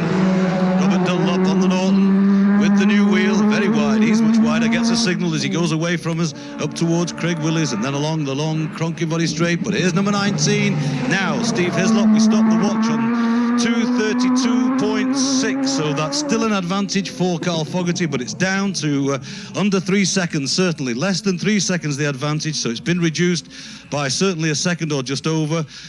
So Hislop is certainly catching him. He will catch him, certainly, there's no doubt about that, provided all goes well mechanically. Number 1, Robert Holden, because he's certainly the quicker man around the course. Hislop, an absolutely tremendous performance. The only reason that there's so little difference between them is the time lost on 2 pit stops. The first for the wheel change, and then they seem to lose a little bit there. I think Jeff suggested there was perhaps a little bit of trouble with the filler cap, which would have lost a little bit of time. Number 68, we could mention him again. We got him in on the last lap, Martin Grain. He finished in 19th place last year and was 32nd in the 32nd in the Formula 1 earlier this week. Well, last week now, wasn't it? Saturday. Amazing that a week's gone by. So 3 seconds we make the advantage. It's 1 second less than it was when they exited the pit. The advantage still with Carl Fogarty. That could well have changed by Ramsey. So it's number 4, Carl Fogarty, leading by 3 seconds from number 19, Steve Hislop. Hislop is now a massive 79 seconds ahead of number 10, Robert Dunlop. The Nortons in 2nd and 3rd place. Then in 4th place, number 7, Nick Jeffries. Nick Jeffries is 27 seconds down on Robert Dunlop. Clearly we won't be able to slot in number 34, Jason Griffiths, just yet. There is another machine now, number 16, Mark Farmer. He will slot into that 5th place. But the news on Glen Helen on lap 4 is that the lead is just 3 seconds for Fogarty over 19 Hislop. Hislop 79 seconds ahead of number 10, Robert Dunlop. Robert Dunlop 27 seconds ahead of number 7, Nick Jeffries. With that, back to the Motorcycle News grandstand. You're listening to coverage of the 1992 Senior TT Race, brought to you by the Toolbox and Draper Tools. The Toolbox, stockist of all the tools a biker needs at Church Road, Port Erin. Freeze this year's TT action and take it home with you. Colour photographs of the race you're now watching will be available from Island Photographics before their shop in Castle Street closes today. And you can order your favourite action shots or rider photos in any size, from postcard to blow-ups 24 inches by 20. Freeze! The best shots are at Island Photographics, 26 Castle Street, Douglas. Just because you ride an FZR doesn't make Yamaha best at everything. There's X-Up, of course. Yeah, but... Delta Box? Well, apart from that... The Genesis concept. Well... More TT wins than anyone else. World champions, free RAC cover. Okay. Yamaha, a breed apart. Well, I'll be sorry to see her go, Pete. What's that, Kev? Me bike.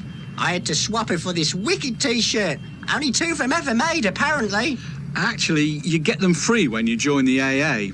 Still, I reckon you got a good deal all the same. The AA, the only national motoring organisation with a permanent presence on the Isle of Man. Join via any AA representative or at the AA shop in Douglas and get a free TT92 T-shirt.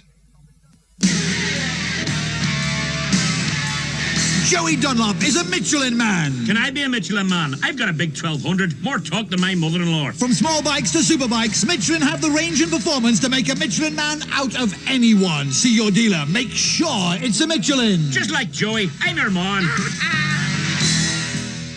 In der 4. Runde führte Nummer 19 Steve Hislop. Das hat sich aber schon geändert. 7,4 Sekunden vor Nummer 4 Carl Fogarty. Da war 53,8 Sekunden für Nummer 10 Robert Dunlop. Mavis. En tête après 4 tours du circuit, le numéro 19, Steve Hislop, 7,4 secondes d'avance sur le numéro 4, Carl Fogarty, 53,8 secondes d'avance sur le numéro 10, Robert Dunlop. Peter. Well, there's still a very good battle for 6th place going on. Number 34, Jason Griffiths, holds the advantage over number 1, Robert Holden, by just 6 seconds. 6 seconds separating 6th and 7th. Simon Beck, number 28, unfortunately is retirement. We'll give you the details a little later, but we've now got to dash straight over to Motorcycle News at Ramsey Hairpin. Yes, where we await the arrival of numero 4, number 4, the red and the white and the black of the Loctite Yamaha. It's amazing, isn't it? Just 1 month ago, I did an interview with Carl Fogarty and Steve Hislop down at Brands Hatch on the Motorcycle News hotline, and Hislop wasn't coming to the TT and Foggy was down to ride a Ducati, but the music started, and when it stopped, Hizzy was on the Arbus Shell EBC Norton, and here's this man here on the Loctite Yamaha number 4, Carl Fogarty. Start the watch running now, 2:30. Oh dear, every time as he just goes out of sight, the sheer horsepower as he cranks it right-handed, it quite literally ties itself into a knot and gets into a horrific wobble, climbing up on the way up toward that right-hander, up toward the top of Waterworks. Thankfully, he wobbles away out of our sight, and we don't see the net result of him fighting that one to sort it out, but it sounded crisp enough. There was no wrong with the exhaust note on that occasion. That was sharp and that was clean, but by golly, the physical effort required to hang on to these 145 horsepower plus beasts is phenomenal. No problem, I suppose, for the likes of Foggy and Hizzy. They've done it all before, haven't they? Both members of the Team Endurance factory squad for Kawasaki France, where they quite literally keep going round and round and round and round and round for, well, up to 24 hours, but not 24 hours on their own, but sharing it with 2 or 3 men in the seat. So Hizzy and Foggy should both be fit enough for this caper, but it is so physically demanding. Certainly a section, let's say, like coming from Rencullen on the way down through Bishop's Court, on toward Alpine Cottage, and then down toward Belaf Bridge, averaging over 160 mile an hour through that section, and the physical effort in trying to turn a motorcycle. Well, we've got news, I think, from Jeff Cannell down in the pits, so let's quickly go over there. Jeff? Yeah, it looks like problems for Paul Hunt here. Certainly the left-hand side linkage appears to be a bit loose, but they're hoping it'll be okay. He takes a drink. The exhaust pipes sound a bit raucous as well, but it looks as if he's going to crack on. Although there doesn't seem to be much urgency about it. You're all right? Yeah. It's not handling too good. I've had to put all new forks on and they're not set up, so going for a finish.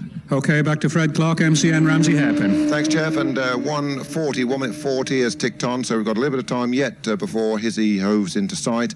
And remember, it's 2 minutes 30 seconds, anything less, and number 19, Steve Hislop, leads, anything more, and number 4, Foggy, leads. Keeping the TT alive. This is Manx Radio TT365. He should be coming now, should Hizzy. The white, no, this is Robert Dunlop. This is the high Mac Norton. And here's Hizzy behind him. The 2 Nortons are together. That's number 10, Robert Dunlop. He knows what his score is. And there's Hizzy. We get the signal.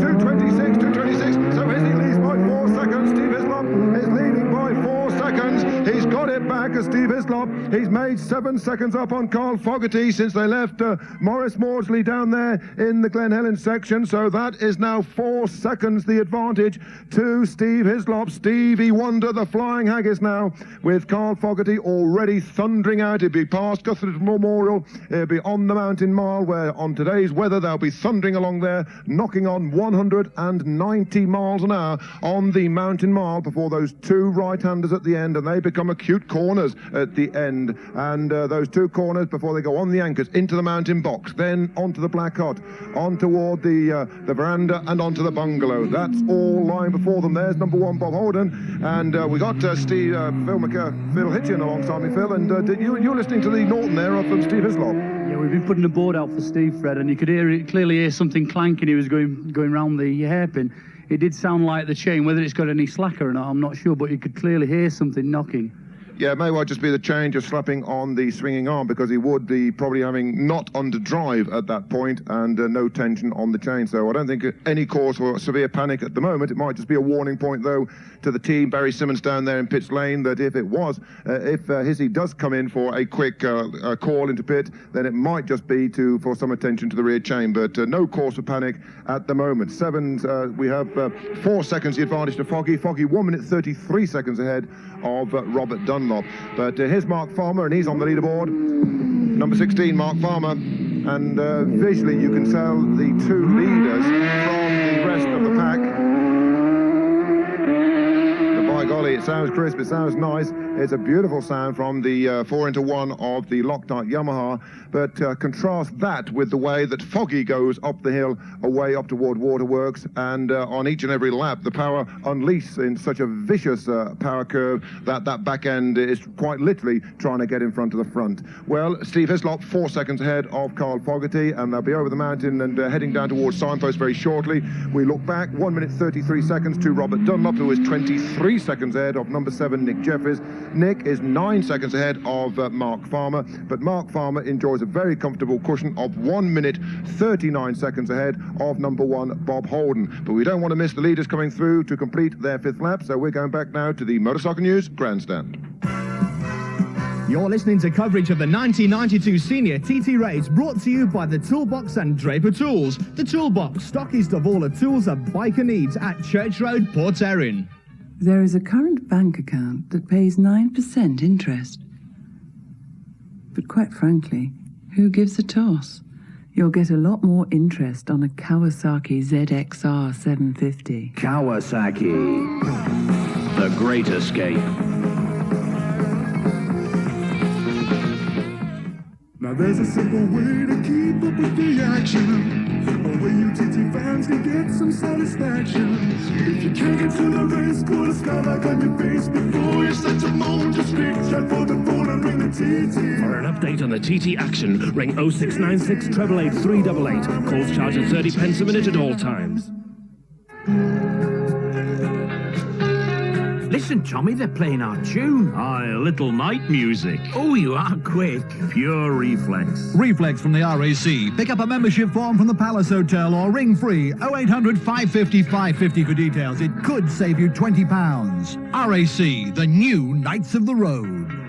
Yes, Carl Fogarty's arrived safely at Signpost Corner. While we await for his arrival, let me tell you that number 12, Bob Jackson, retired at Glen Helen. 15, Steve Linsdell at the pits.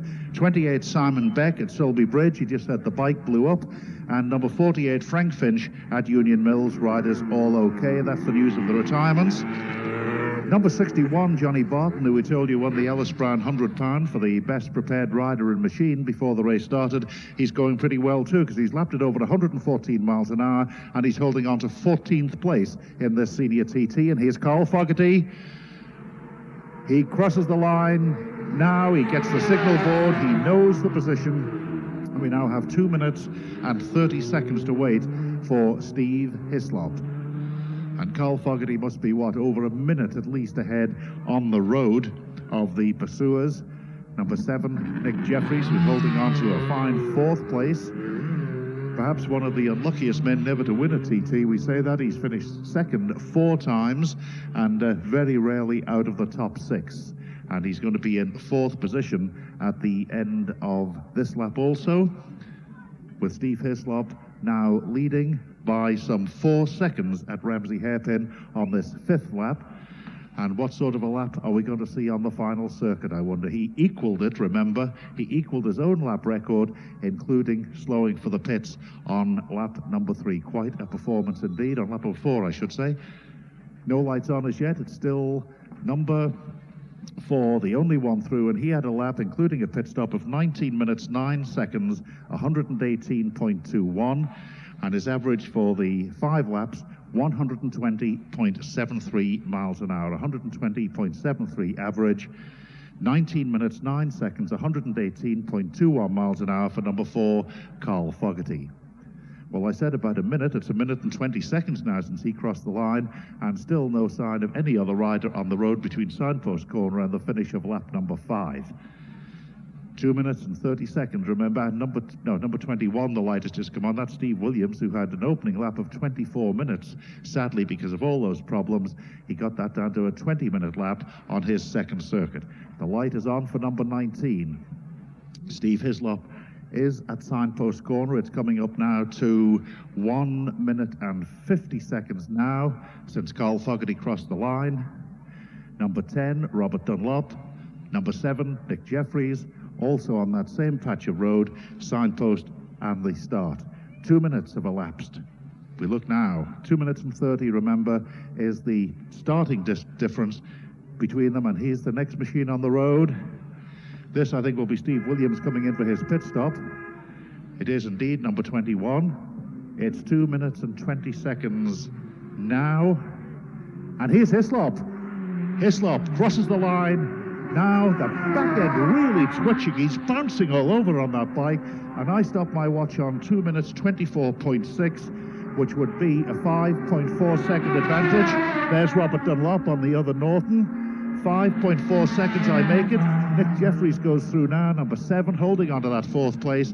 Pat O'Hanlon sitting beside me nods and agrees. 5.4 seconds, so another 1.4 second he's added to his lead. Hislop on the climb and descent of the mountain. More information after the short break.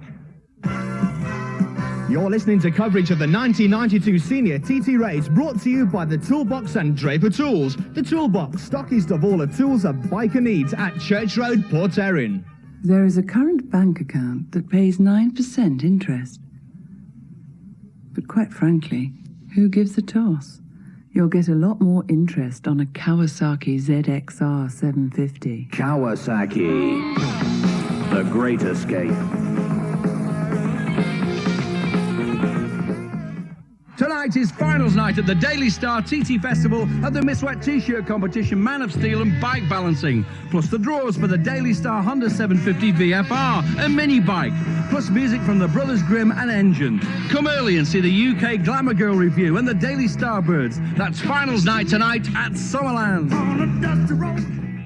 Making some good contacts here, Pete. Oh, that right, Kev? Yeah, I met this bloke who knows a bloke who may be able to get me tickets to the Grand Prix at Donington. Wearing an AA uniform, was he, Kev?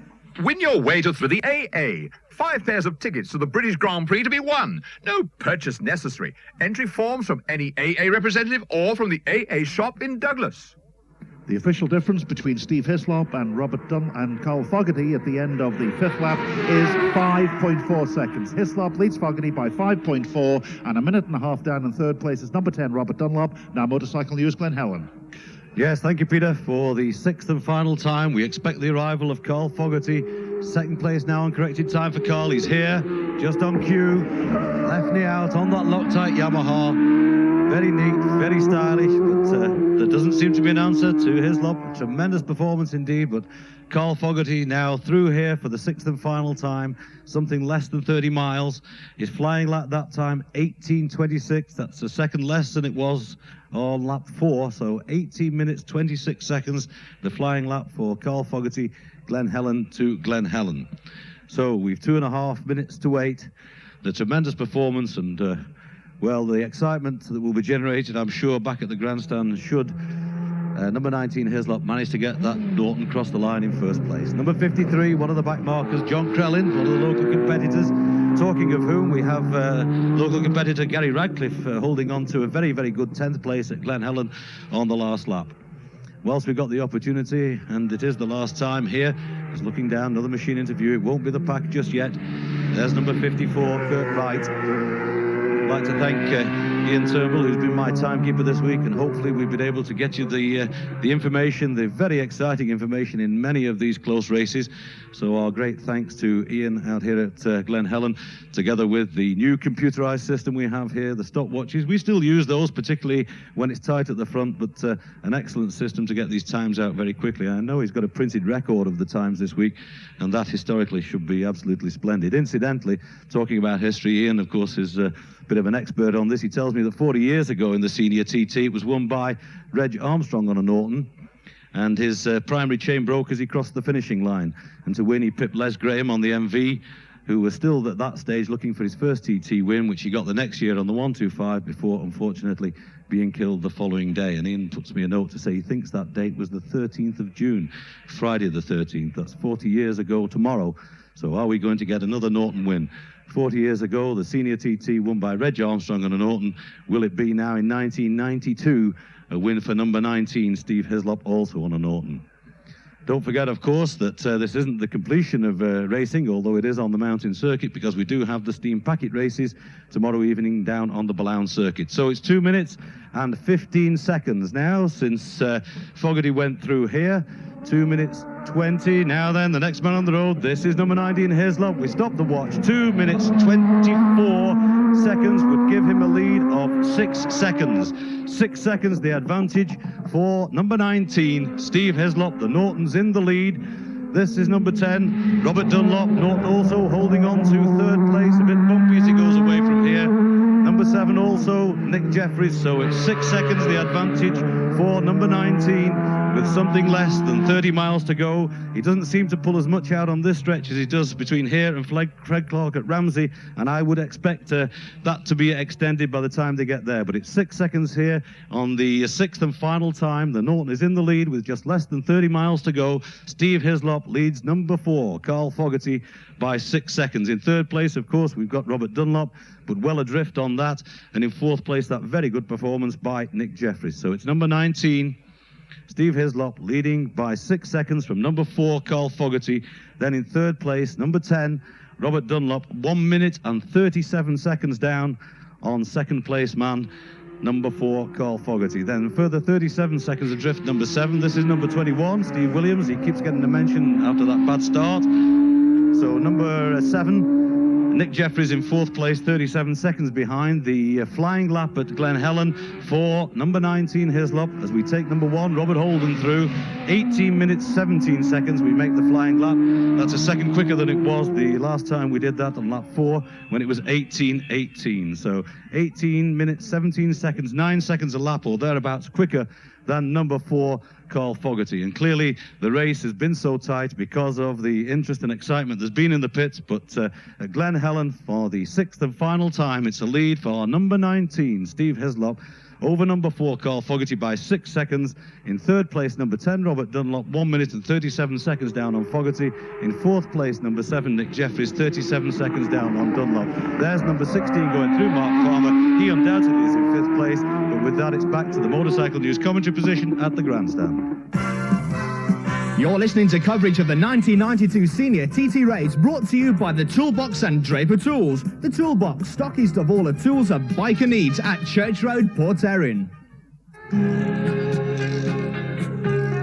Listen, Tommy, they're playing our tune. Aye, a little night music. Oh, you are quick. Pure reflex. Reflex from the RAC. Pick up a membership form from the Palace Hotel or ring free 0800 550 550 for details. It could save you £20.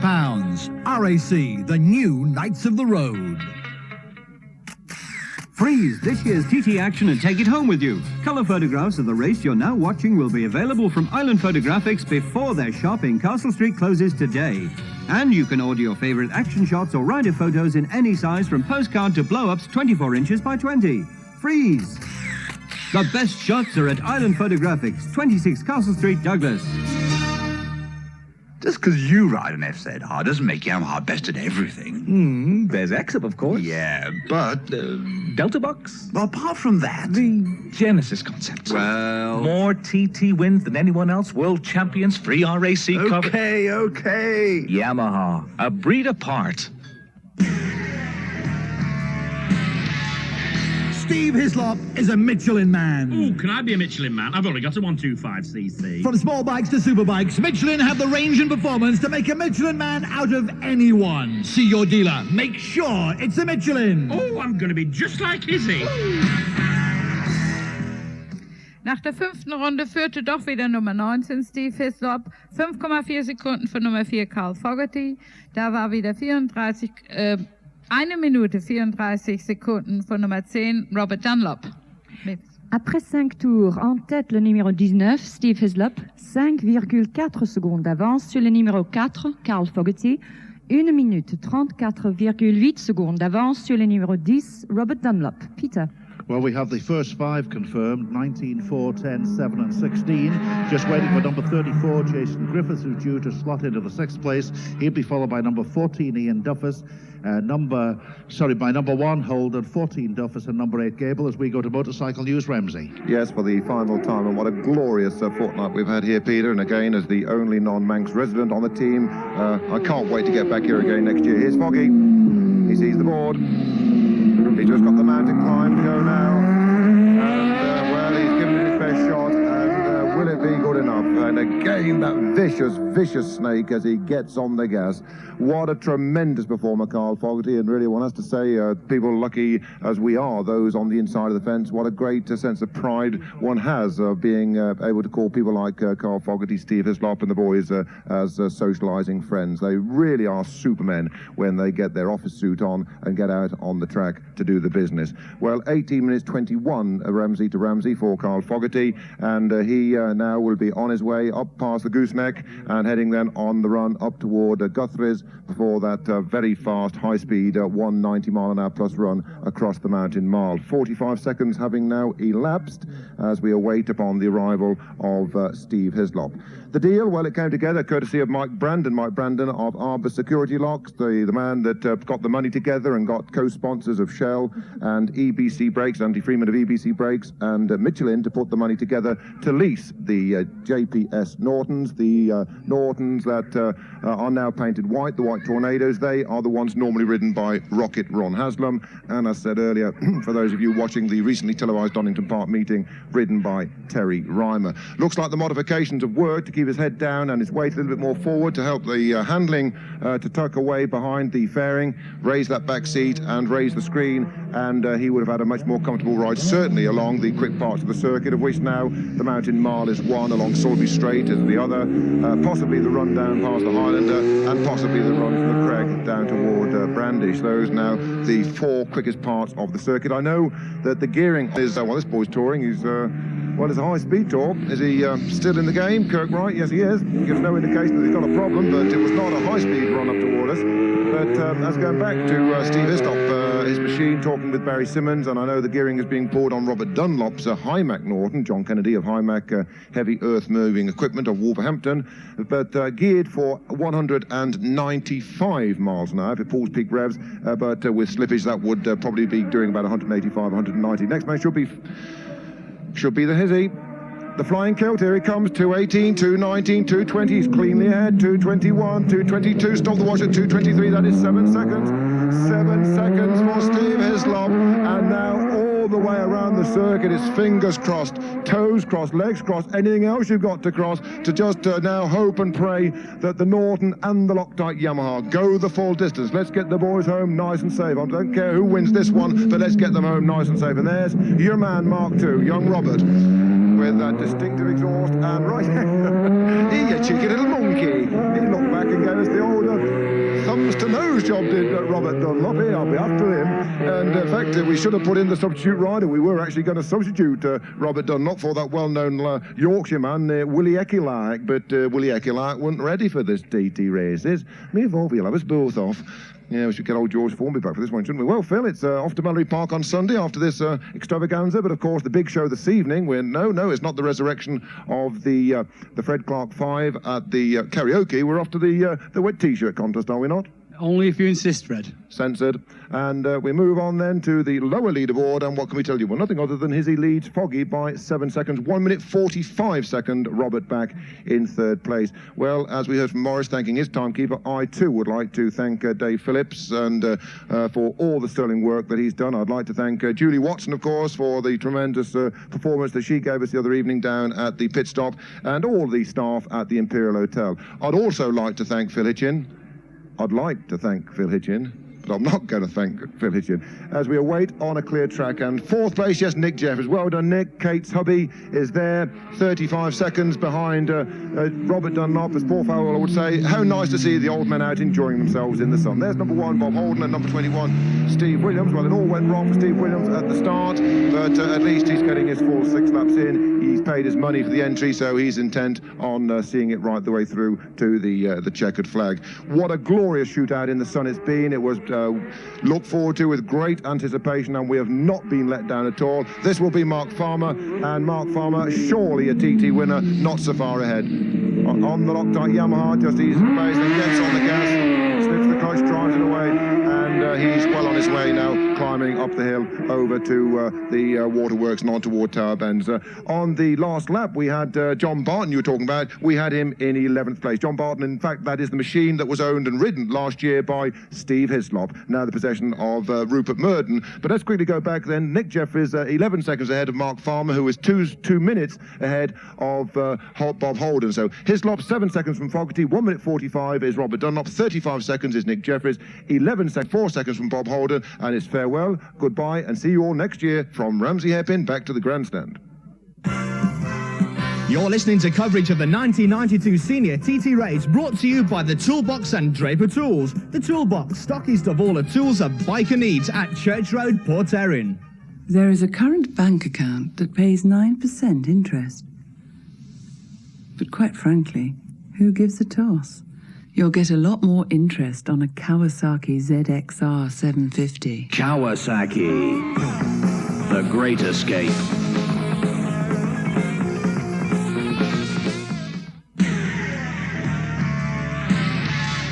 Robert Dunlop is a Michelin man. Wish I were a Michelin man, but I'm more into trail bikes like. Whatever bike you ride, Michelin have the range and performance to make a Michelin man out of anyone. See your dealer. Make sure it's a Michelin. With a name like Dunlop, you'd have to, like, wouldn't you? Coverage of the 1992 Senior TT Race was brought to you by the Toolbox and Draper Tools, open every day at Church Road, Port Erin. The light is on. Carl Fogarty safely at Signpost Corner on the 6th and final lap of the 1992 Senior TT. Number 4 on the Loctite Yamaha. We wait for him with watches poised. Riders going through now to start their 6th and final circuit, battling, as we always say, maybe for finishers awards, maybe a bronze replica, and if they get a silver replica, well, that is absolutely fantastic as far as they're concerned. A machine is in view, travelling very quickly. This is him, number 4, Carl Fogarty, crosses the line now. We start the watch, and we have 2.5 minutes to wait for Steve Hislop. Carl Fogarty, after his disappointment of retiring in the Formula 1 and the Supersport 400, is safely in. The watch is ticking away. Let me tell you that number 12, Bob Jackson, is retired at Glen Helen. 36, James Hodson, retired at the 26th milestone. Number 41, Paul Orritt, retired at the pits. Number 50, Chris Petty, came off at the Black Hut. He's been taken to Nobles Hospital with minor injuries. So let's wait now for Carl Fogarty. He should be down there. I can tell you it's coming up to 40 seconds now since he crossed the line. Let's join Jeff. He's right with us now, and no man could have done any more. And has he won it? It's not a formality for Hislop as yet, but he looks down to the right-hand side, and the silencer, the big pipe at the back, is loose, and it looks as if it may have cost him just a little bit of time. In fact, all the back end of it, I think, is gone altogether. And he doesn't even lift his visor for a moment. First, where have you been to? That's Jack Annelay saying, where did you get to? Just pobbling round at 125. Well, if that is the end of Carl Fogarty's rides on the TT course, it was an incredible race, reminiscent of 67 with Halewood and Agostini. Jeff, an outright record for Carl Fogarty, 18 minutes, 18.8, 123.61 miles an hour. Lap record 123.6 for Carl Fogarty. No man could have striven more on this machine. There wasn't a 16th of an ounce left. And difficulty undoing his crash helmet here, and perhaps you'll tell us when the light's on for Hislop's, Peter. But Carl, an incredible race. Thanks, Jeff. That was unbelievable. You must have been trying at a fantastic rate the whole way, and yet the Norton was just inching it ahead. Yeah, I was trying hard, really hard. You know, a few problems with the front brake. I kept to pump it back a few times, and the exhaust started blowing with 2 laps to go. And yeah, I was trying really hard, but I just seemed to be losing power somehow. It just didn't feel right, same as it did on Saturday, but I'm just pleased to finish. Thanks to Loctite Yamaha for letting me ride, and Dunlop tyres, they really worked good. So. Well, it's not a formality that Hislop's going to win yet, but he is heading down the mountain now. It's 2 minutes and 12 seconds, 13, 14, 15, 16, 2 minutes 30, remember, was the difference. Just coming 18, up now. 19, 20, here he is. It's going to be hissy, it's going to be hissy. Steve Hislop crosses the line. Now the Norton wins on my watch by 4.4 seconds, and the excitement here is tremendous. Hard luck, 4 seconds. Well, that is tremendous. The first Norton Senior win since 1961 and the first Norton win since 1973, Peter Williams, in what's been an electrifying race. And Carl Fogarty, well, you can't deny he's absolutely choked, but he couldn't have done any more. Carl, you did the first 4 laps on the first tyre and then 2 on the other. Here he is. Listen to that. Steve Hislop wins the Senior TT on a Norton. And it's taken everything out of him, I'm pretty certain of that, but that is absolutely marvellous to conclude what's been a terrific 92 TT. Who would have said he could have done it after Fogarty stuck it away in the Formula One until he retired? But this takes the biscuit. And Steve takes his helmet off now, and he's won it by 4 seconds. Steve, fantastic. Thanks, Jeff. How did you do it? How did you hang on to keep pulling back when you were down, down, down? Oh, I just kept hanging on.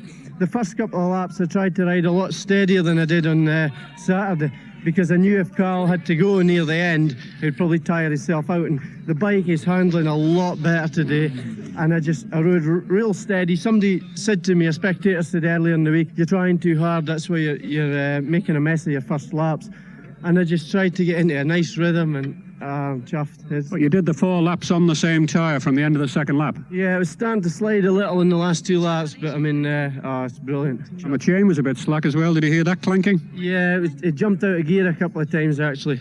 But I mean, it seems a lot easier to ride today. I mean, I must thank Trevor Nation actually, because I had a chat with him the other night down at the karaoke, and Trevor told us to. So I mean, it worked. So brilliant. It was absolutely stupendous, and I think your choice of number 19 rather than going to the front didn't do you any harm either. You got the latest signals. I was always able to see somebody today, and I just brilliant ride. I just loved it. So is that it for the TT now then? Yeah, it's a lovely way to end, winning on the Norton. I mean, the fans were really brilliant, just egging us on there, and I must thank everybody who was sticking out signal boards everywhere, because I actually struggled to get one organised for the early part of the lap today, so I really thank everybody. You can scarcely believe that you weren't supposed to ride this machine 3 weeks ago, can you? I know, what a turn-up, eh? Just shows you what you can do to jump on it and tame it and win the Senior TT. Absolutely extraordinary. Congratulations. Thanks, Jeff. How does it rate among you? OK, let's the rest get at them now then. Tell you what, we always get in first. They've got to have big elbows to beat me, I'll tell you. But Jeff, Robert Dunlop... It's interesting to note that Carl Fogarty still holds the absolute lap record, because Steve was just a second slower on that, but he's put up the fastest average speed, Steve. 0.28, the fastest race ever. OK, honours shared then, and Robert Dunlop third, and a Norton 1-3. Robert, you wouldn't begrudge Steve that one, would you? No, it's a credit to Norton, the Norton Motor Company. Well, you know what they like to ride. They're some beasts. I mean, with respect, they're fantastic bikes, but they take a lot of holding. They take a bit of holding, all right, but Steve was riding his really well. He passed me up the mountain, and all credit to him and Norton. He just a one in combination, Jeff, really. He's done really well to get Carl on the Yamaha, hasn't he? Yes, because I knew Carl wouldn't be easy to beat. Well, I'm sure so did Steve, but after doing 123 on Saturday, I'm sure he was pretty confident that if he could get going from the word go, that he could hold him off. So watching them from a slight distance, then third will please you no end, I should think. Yeah, considering how the week has went so far, I'm delighted to be third, yeah. You've got a lot of oil on your left boot, I notice. Or is that water from the pop you're drinking? Well, we had a slight oil leak on the left-hand side, but it wasn't a dangerous leak because it wasn't getting on the tyre, but it just got onto my footrest, and I found it really hard to change direction, and I was a wee bit sceptical of going into left-handers too fast, so if anybody thinks I was slow in the left-hand corners, they'll know why. I'm sure nobody noticed, but that's a tremendous effort, which, in fact, at the speed you were going, you'd have won it 2 years ago. Oh, is that right? Good. Okay, an extraordinary week there then, and what a senior TT. Those are the top three and they're in, and Steve Hislop is absolutely surrounded. You can't even see him here. There must be 60 or 70 allegedly accredited people here trying to get the story from him, but we've heard his thoughts on how he did it.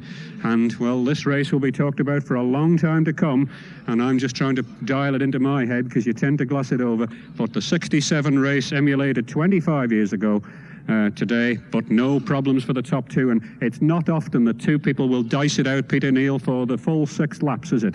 It isn't indeed, and there's been two tremendous races this week where that old finger on the stopwatch is poised. It's tremendous, and well, Robert's been around at 120.90, and his average speed was 119.10 as well. I presume that Nick Jeffries is fourth, yeah, is he? Nick got fourth, Mark Farmer fifth, and Rob Holden got a very, very good 6th place. Jason Griffin, unfortunately, retired when he was holding 6th place at Hilbury. That's Colin Gable's machine coming in here. So what do we have? Mark Farmer then 5th, Peter, was it? Mark Farmer 5th and Robert Holden in 6th place. Well done, Mark. Good ride to 5th. You've had a good week, really. Yeah, I was quite pleased, really. I was hoping for top 6 again, but 5th, finished 5th Monday, was really surprised, so it's good. Some pace, though, isn't it? Yeah, I don't know. I wasn't at the front. Well, you weren't far off it, going well and nibbling the 120 all the time. You've got a shift, haven't you? You've made something of a comeback, really, because you were fading from the TD, but you've really come back with a bang. Oh, yeah, I know. Oh. That's what a competitive motorcycle does for you. So. Well, Carl's machine just beaten by the Norton, but, well, it was a head-down race, and both bikes finished without major problem, and tremendous win by Steve Hislop. Yeah, it's brilliant for Steve, but we've got to thank the Loctite mechanics for all the hard work they've done all week. And the two machines, in fact, 3 of the 4 rides you've had between the pair of you, you've finished, haven't you? It's only Carl in the first race, but you've finished twice and he's finished once. Yeah, excellent. Couldn't argue with that. Well done, Mark Farmer and Nick Jeffries and Robert Holden. That's a blooming good ride by Robert Holden, isn't it? Peter, good ride there. It is indeed excellent, and he lapped at 117 on his final circuit and had an average speed of 116. And well, he's only been coming a couple of years, Robert, hasn't he? And he's certainly shown today what he's capable of. Yeah, I think Nick, I can see him in the distance. I don't know about Rob Holden. Nick Jeffries is right up back by the warming up area, which is at the extreme top end. So, well, I feel loath to break into a great trot at this time of the week, but we'll manage it, as I say. He sneaked past you, did he, Jeff? Yeah. Not by intent, I hope, though. And he's just standing looking ever so casual. And he's Rob Holden as well. So we've got the pair for the top 6 here, and let's do it in chronological order. And Nick Jeffries just explaining some of the vagaries of that fantastic ride where you've set your best ever lap again, as we said yesterday, Nick. Well done. Well, we should say like good wine, but it's not true, because I'm a little bit second hand now, Jeff. Why is that then? Well, we slowed the steering down yesterday on the bike, which was the correct move to give more stability, but it made it very slow steering, and I've been, as people on the 11th milestone will witness, I hit the curb down on the last lap. What, going out of the left-hander? Yeah, and also at Conchivodi on about the 5th lap, I went down against the hedge. So, getting a bit hairy here and there then? Yeah, I was actually up off the bike at the Black Dub as well, and that's why I needed a new tyre, because the back tyre was shot. And actually had a big high side coming out of 9th milestone, so that was quite interesting. Okay, well, the Yamaha and the Norton both did 4 laps. The Yamaha did 4 laps and then changed, and the Norton did it the other way. How did you find yours, or was it better to do it at the end of the 2nd or the 4th? Actually, I was quite tempted to change at the end of the 2nd, but I forgot to tell Fred Clark that, so I didn't bother. But I was very careful 3rd and 4th lap until I got a new tyre. Okay, so you're happy there to be in the top 6 again. I think we said 4th, but in fact it's 5th, but we weren't bargaining when we were talking. I think so. No, 4th, of course, yeah. Farmer, then Holden. Rob Holden's gone well. Rob was going very well when I caught Rob. In fact, he jetted past me once when I passed him. He came past me again, so the bike was quick. In fact, we said number 4 yesterday at Laxey, didn't we? Number 4 again. Consistent, if nothing else, Jeff?